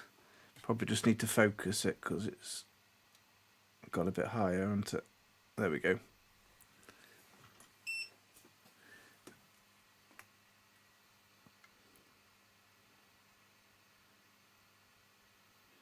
One, 2, 3, 4. Learning to count. 5, 6, 7. 1, 2, 3, 4, 5, 6, 7. Full house. Right, is that nice and flat to the board? Yeah. I'll take it.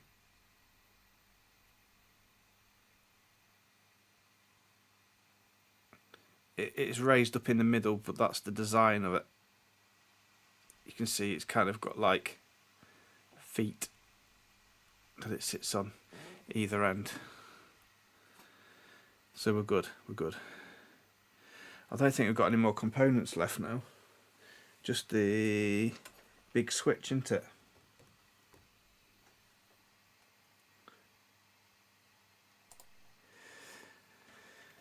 What was Dave's board? Did he say yet? Sent you the message with the link via JDT Discord. Yeah, thanks for that, Microsoft Blind. I'll check out those music. I welked the other day. Everybody's welking on here. Badly translated Chinese. HP 840G7 BIOS locked. Oh, so you're removing a BIOS password. HP 840, I don't know what that is. Is that just a consumer grade one? It's not like one of their elite books. Far out, nice setup, cool as. Stagger the heat. Far out, nice setup, cool as. Which setup's that? Someone posted a picture of their setup in the Discord. How are you liking the mechanic board holder? Looks really nice, yeah. This where's the mechanic one gone?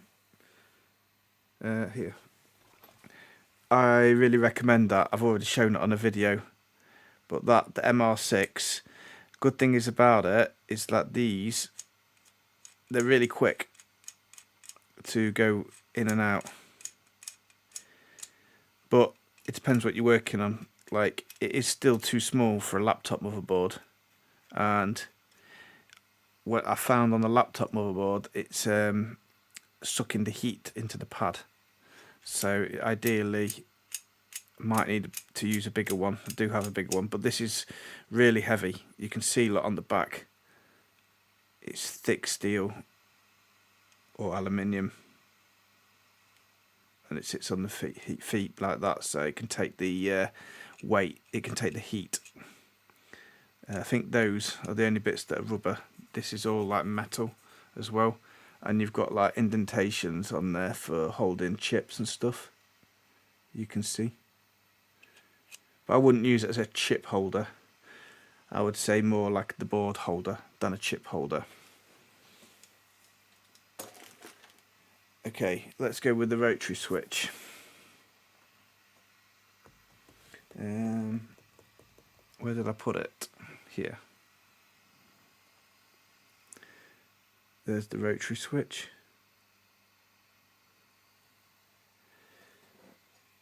I have put a welcome mat at my front door. If anyone asks, I say it came from China. Today somebody said thank you and welcomed them. We're going to have as many welk jokes as possible now. It's so poorly translated. And I'm sure they said weld earlier. Yeah. On step 1, they said welding resistance. And by the time they got to... Oh, step 9 is welding. Welding. Welding. Welding. Weld. I'm sure it said welk. Oh, it's on here. Yeah. Or maybe it's the faded paper. Or... Nah, I'm going to say it's a welk, not a D. There we go. They poorly translated it. It's welk. Right, let's go. Which way does this go round? It can only go one way round because of the pins. It will only go this way round. Nice. Good thing is that it's not going to fall out. Fits in nice and snug. Yeah, I know it's a D, but I'm gonna say it's a C because it looked like a C.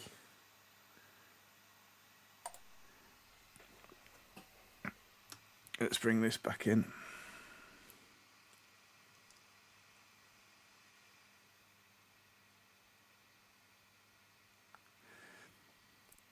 Welk is more funny.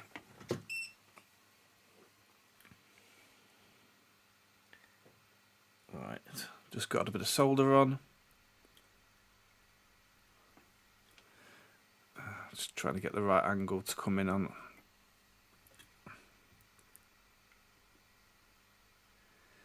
Yay. We're away. Let's just double check before we go crazy. Yeah, I think we're good. I do not want to start desoldering all these.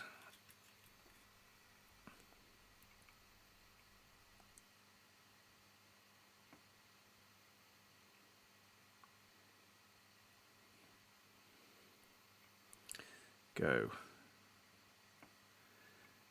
Go.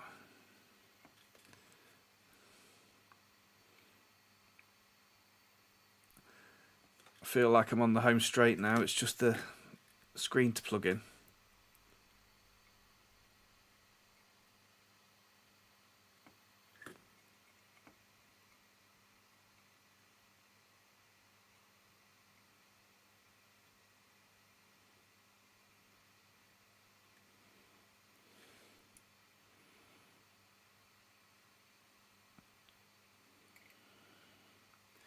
Yep.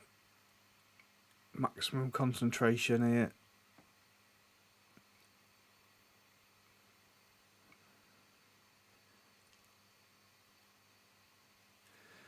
Boom. we're away. I think that's it. Let me get you overhead. There she is. Where's my camera? Can we zoom in a little bit? I'm going to put some of the caps on. So we've got this cap. How do we know where the start position is? Because it could fit on that way. Could fit on that way. Or it could fit on that way.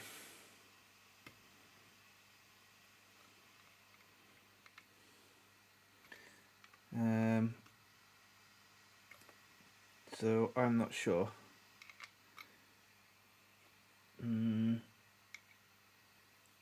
Let's go in the middle. Maybe then we can adjust it from there.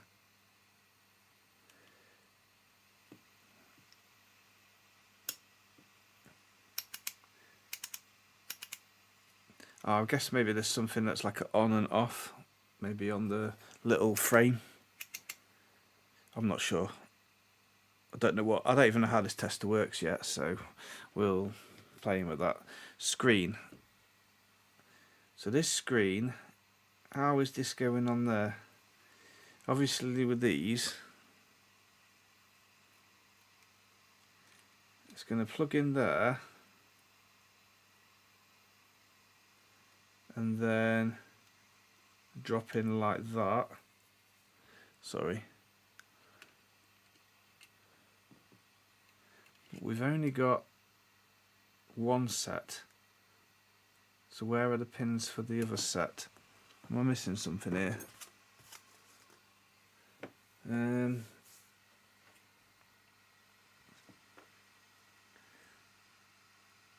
think I'm missing something. And how is that going to sit down?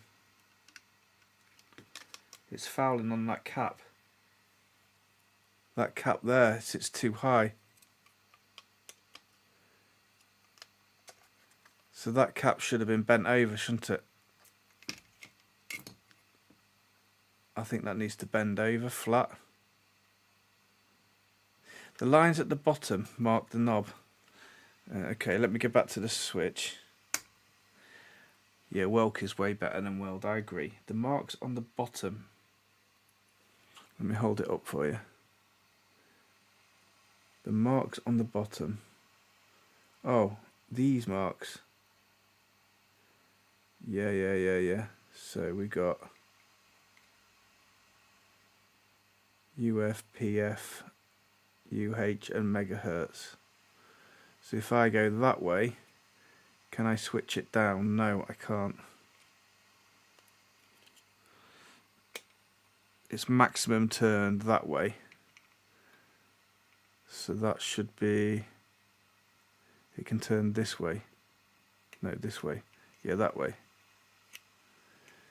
So that means we're on that setting there. We're on PF. Push it in there. 1, 2, 3. Yeah. Thanks for that. Who said that? I didn't even know. Thanks, Daryl McGee. Yeah, appreciate that, Daryl. You've got it right there. Standoffs or whatever, possibly. No, it will be raised up because of the headers. The cap is not the problem. So because I haven't got all the headers. Because I can plug that in there to create a socket.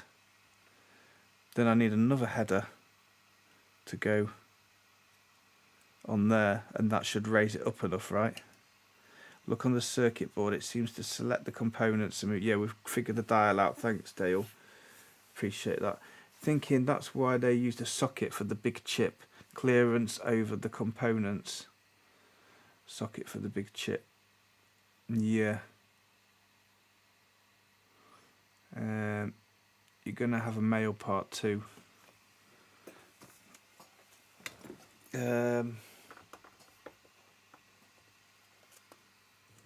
Oh, yeah. Sorry, I've got it. So, this one goes in there. Then that socket goes in there, and then that connects into there. Lovely. So I'll prep up this side first.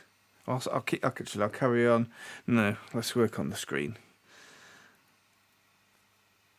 I want to solder on a green board for a change. Right. I'm going to solder that then in there. Well, it's got to go long side down to go into there. I'm sure I'd seen one. It will fit the male side. Yeah. This. We got it. We're nearly there. So close to the end goal. Hope this is worth it.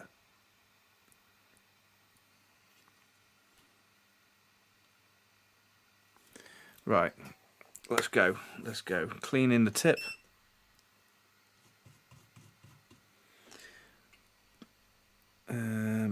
How do we get this nice and straight?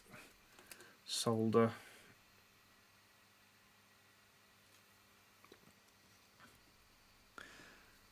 Right, let me focus.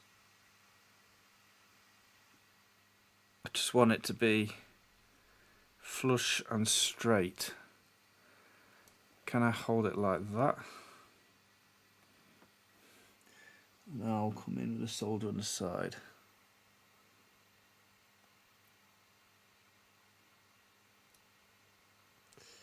Ow. It just travelled straight down there, which I should have known. I'm going to have to like hold it with something.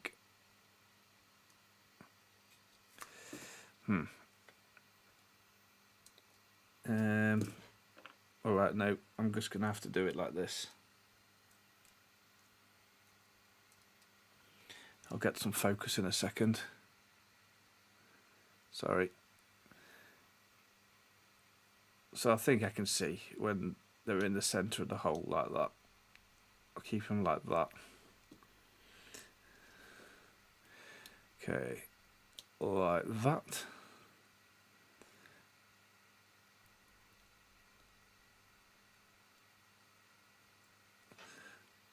The tip's dirty and I've not got enough solder.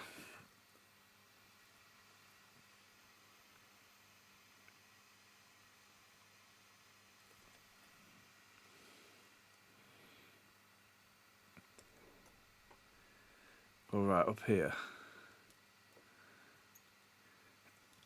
I need to add solder to it. In fact, why don't I add solder to one of these ports and then just reflow it? Will that work? Actually, it looks pretty straight as it is. If we just got it straight first time.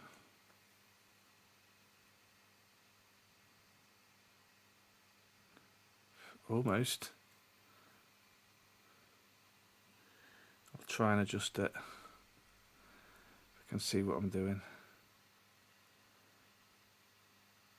Ah, that's straight enough. Let's go for it.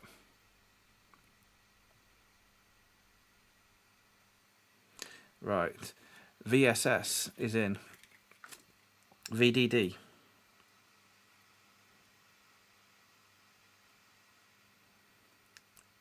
VO. RS. RW.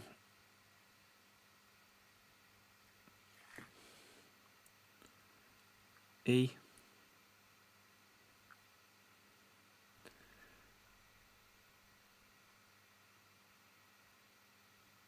Might need some flux to clear that. Nope. D1. D2. D3. D4. Has anybody actually got one of these component testers, by the way? And are they good? Because I've seen other people use them. That's why I got this one. And I thought I'll make a video putting it together.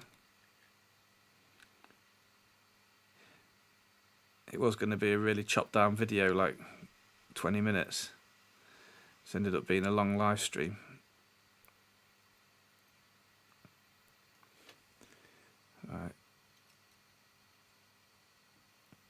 I think we're good.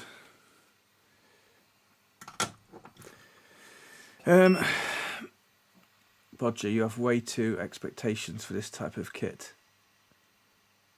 What's Bodger's expectations?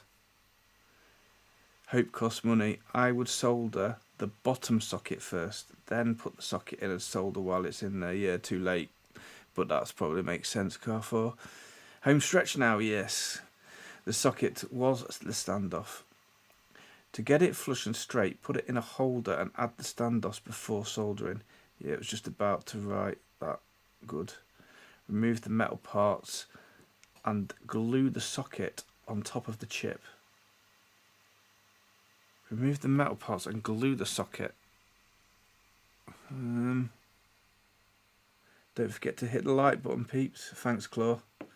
Nah, but adding to the list. Cheers. I do not. I have a better one. I have another component tester. I don't know what that means about remove the metal parts and glue the socket on top of the chip.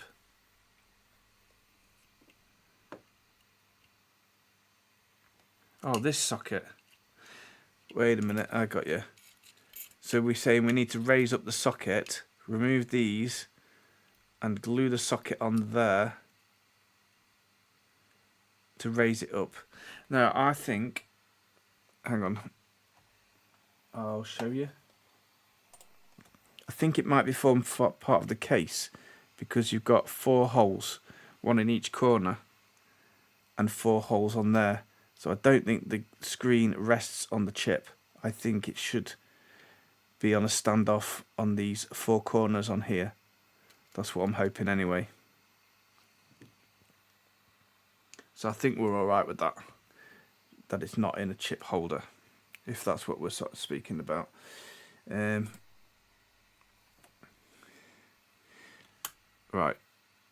I think this is the last piece of soldering. Is this pin header. Sorry, I'm all over the place now. Just going to get it in place, solder this last one. But this is awkward. Right, we need to get that one straight as well. That's going to wiggle around. Let me get the solder ready again. Cleaning the iron. Got a nice blob on the end. Right, where's centre? There. I'll adjust it if I need to.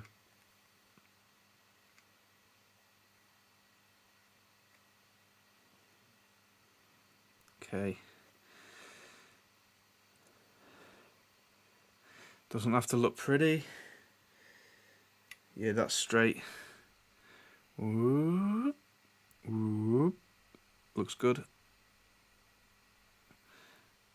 Let's tack the other end. Last bit of soldering.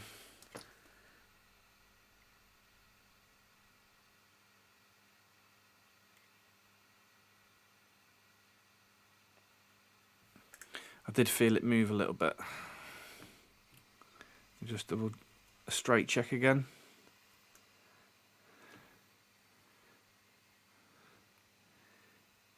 Yeah, that's good enough for me. We'll make it work.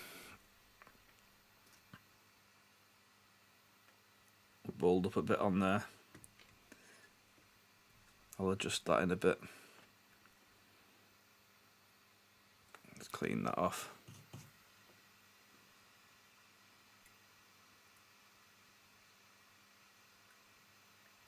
Don't need too much solder.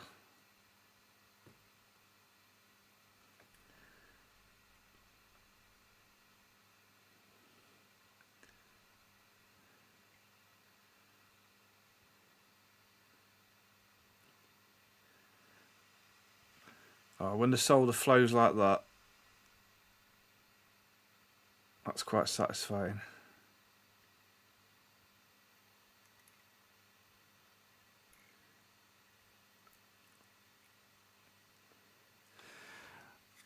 I don't know if I can do a vote on here, but I'm interested to know now, is it going to work when I switch it on or not?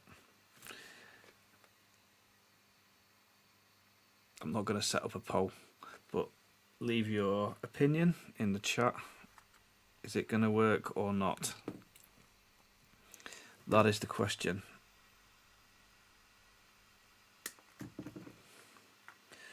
I'm feeling hopeful.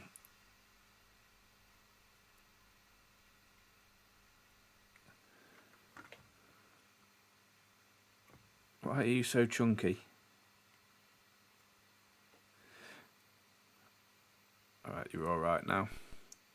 We can live with that.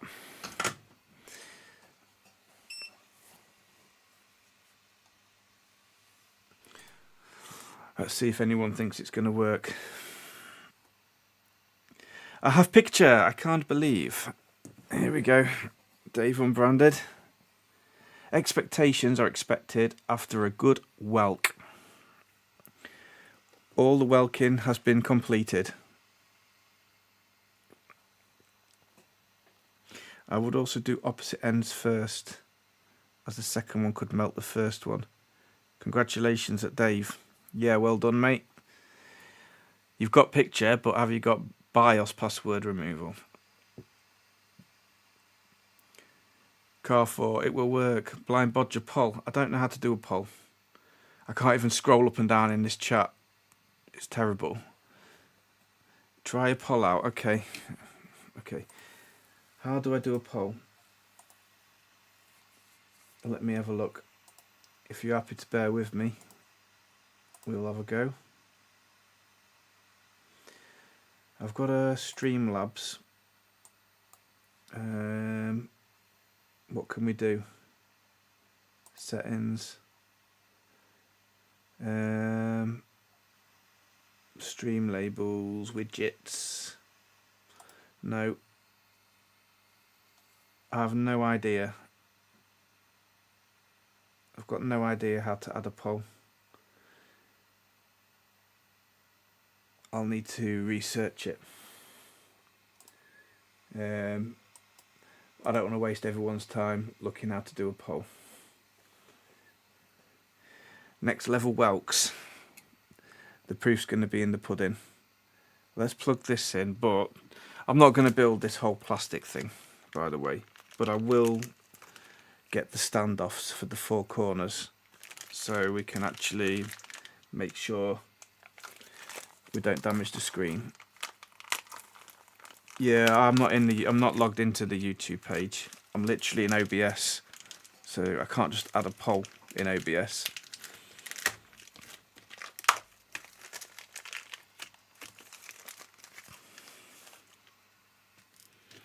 Right. So it's going to be in here, isn't it?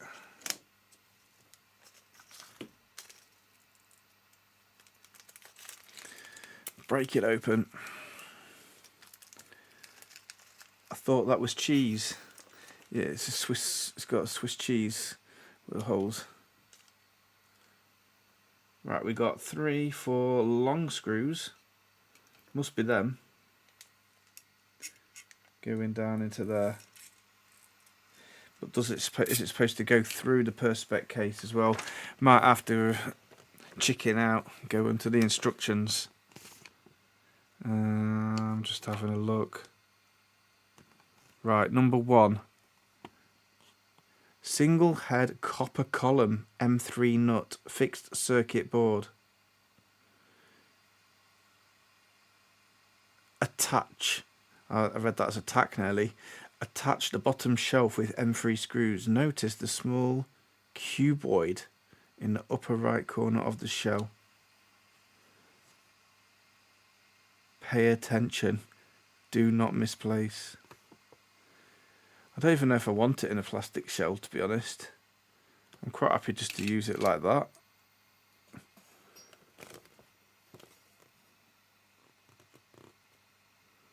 Who knows? Laser cut case.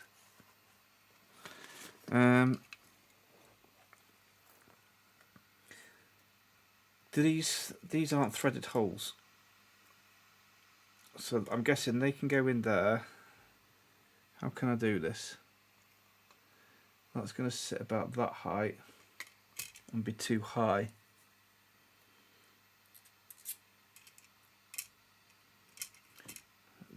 Just give me a second to work this out. They don't thread into them. So these just go into nuts.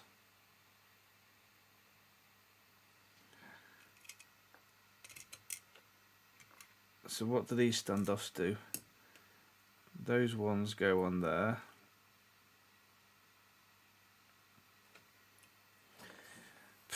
I'm not sure.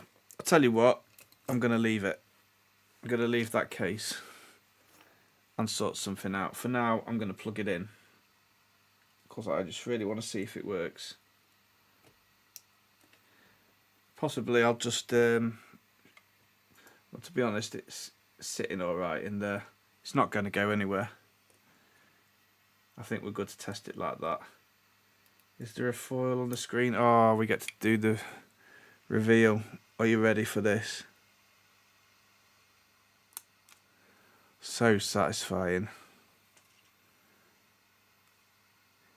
Right, we're plugging in, come on. It's time, after all this welking, for our capacitors that have soldered in the wrong way to explode. Right. Are you ready? We're plugged in. We don't have power because I haven't switched it on, and I'm switching on now. We're on. How do we switch it on? Okay, so this says on and off, and does that increase the 1000 UF? Oh, we got power, we got LED, we got that right, and we've got no display. So do we have to switch it to a mode? Oh.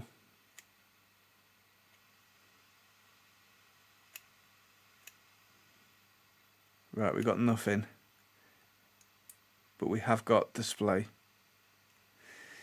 I would have thought I'd expect something if there's no component in there. Let me try and put something in there. Let's just pop this resistor in.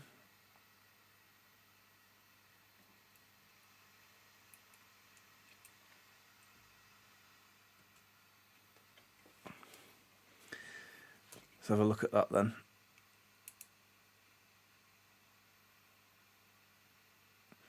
Yeah.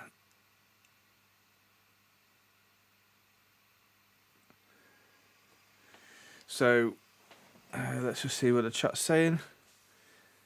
So now standoff in the end. Yeah, this is a standoff. Just need to ask JFix if he has calipers to measure it for you. I missed it, Clove. I would need the dimensions. You could test it without the standoffs. I would make that. Does Blind Bodger want to make it?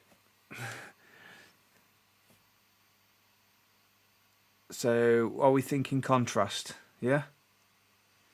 Yeah. I'm just waiting for some more arrows. Yeah, I like it bright. Right, pot wheel.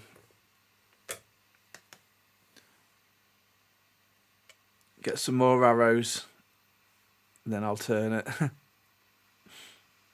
Ready? The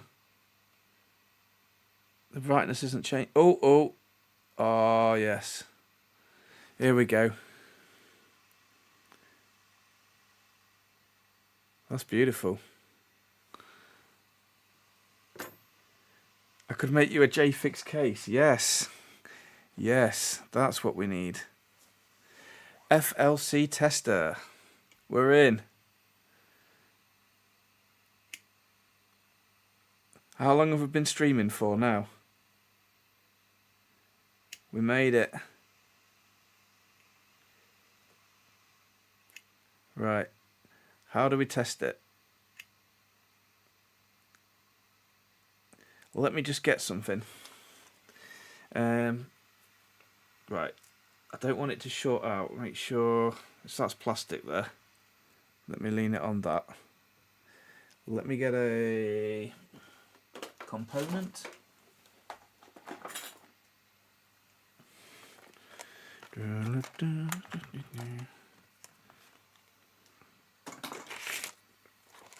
Bear with. What can we test in there? Can we do a diode? Capacitor?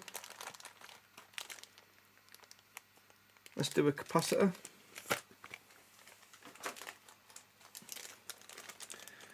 I've got some in here. 4 hours. Crikey. Well done. It's not a component tester. It's only test the capacitor. Yeah. So I have got a capacitor. And by the way, I'm only bought it as a, I don't really know what it tests, but this is 100 microfarad. But I know it tests capacitors. And before I didn't have the little LCR meter. So I wanted to have a capacitor tester. But I do want a component tester. I'm trying to think the name of them. Peak. I wanted to get one of those ones for testing other things as well. Right, let's put that in there. What did we say those capacitors were? These are 100, yeah? 50 volts, 100 microfarad. So is that testing or not? What do I need? Am I on picofarads there?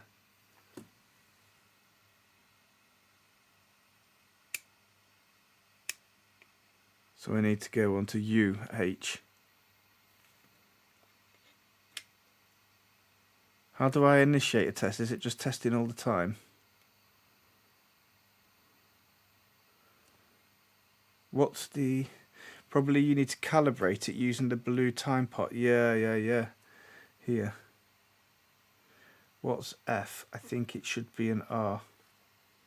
Nice work, lad. Thanks, Mike. Appreciate that, mate. We've got to figure out how to use it now, though. I'm sure it's working. What's F? I think it should be an R. So where's F?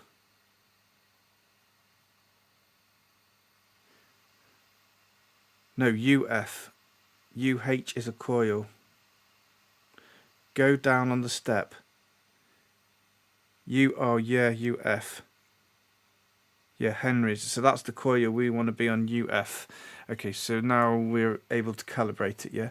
Oh, hang on, that's right, isn't it? It's doing it in real time. There we go, because it's 0 UF for a capacitor. And this is, we've confirmed, should be 100 UF. I'll put that in the component tester. Clamp it down, and it's 104 UF. Yeah. That's it. So we've got 100. Let me confirm it with another one. 1 second.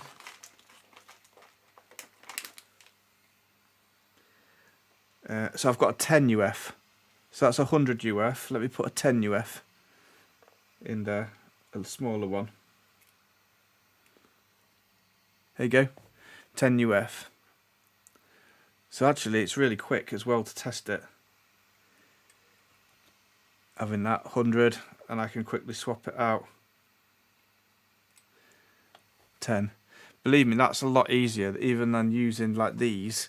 This is for SMDs really. If you want to like try and get on the legs of these things, it's quite hard to measure with multimeter probes. Having a little clamp like that, that's alright, that is. Especially because electrolytic caps like that fail all the time. If I had to remove that from circuit and wanted to test it, I know it's not an LCR one, but I can still test the capacitance on it. What about frequency then?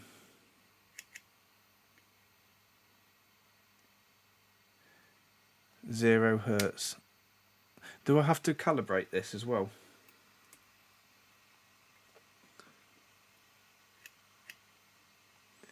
10 UF. See what chat's saying, sorry. Great job, Frent. Appreciate that, mate. Yeah. Probably need to calibrate it using the blue trim pot there, LED at some point. Nice work. Just trying to catch up where I read to. Read the instructions. I think we binned them, didn't we? Here we go. Yeah, what I need to know is how to calibrate it. Let me have a little look then. Oh, okay. Yeah, there is something on here. Let me show you that. There's a QR code that you can scan. I'll leave that on the screen just in case anybody wanted to take a freeze. So it gives you more. So it does capacitance, inductance, and a frequency meter kit. To be honest, I'm going to have to leave it there because it's taken so long. I'd like to have a play around with this and figure out how we calibrate it, because any of these caps, we can't use those to calibrate it because they could be out of spec. So I need a good source of a capacitance, don't I, to calibrate it. And yeah, a known value. Yeah, what Carf was saying. I need something with a known value. Then I'll be able to calibrate it. Also, for a component with a UF at a higher value, select the center blue button. Yeah, so I'll be able to do that. So that's basically like times by 100, is it? Do I hold it down?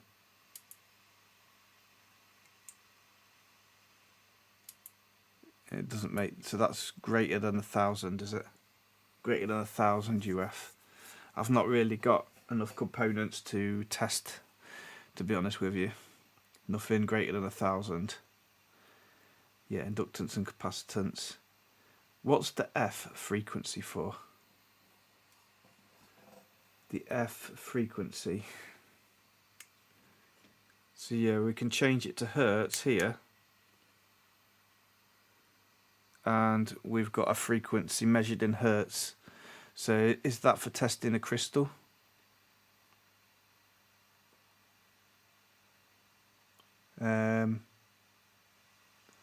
Frequency of chokes and coils. Okay.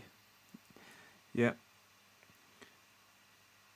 Yeah, I suggest you use a known value with a better meter to get a value and adjust the new tester to that value. Yeah, because without it being calibrated, it's not much good really. So I need to figure out a way to calibrate that with a known value. You can measure it with another meter and write that value down, but there's cheap calibration tests on AliExpress. Yeah, if anybody can link me in my Discord, how I can calibrate this, if you know some calibration test or how I can get some known values, appreciate that. Then I'll be able to take this further. Possibly crystal, not sure. Yeah, I don't know. It's a frequency, so yeah, that's it, guys. Hope you enjoyed it. Sorry it was a long one, not the most interesting, but I'm quite happy with the end product. I'm not even sure if I'm going to build that case or not. I might build it and see how I like it, but I quite like it like this as well. Definitely need to do the standoffs though. But yeah, I'll just say goodbye now, and I'm gonna have to end it here, but I've got some more videos and I'm off for a week, so I'm definitely going to be putting out a couple of videos. I've got one AliExpress video that I'm putting out probably tomorrow, which is already nearly done with some of the new items that I've picked up. So yeah, isn't 100 feet something have a certain resistance like 10 meters? Yeah, I'm not sure, Dave. I have to research it. Thanks, Blind Bodger, Microsoft Blind, both of you. Appreciate you both watching. Eye testings. You better get the known value components, not AliExpress. Yeah. Looks good. Thanks for the stream. Thanks, MacGyver. You're still here. Thanks. Appreciate it. Thanks, Dale. Thanks, DJ. Thanks, Claw. Eye testings. Yanni. Appreciate you all. And yeah, thanks for the people that subscribed as well. Members. Appreciate it all. Cheers. Ohm's law, yep.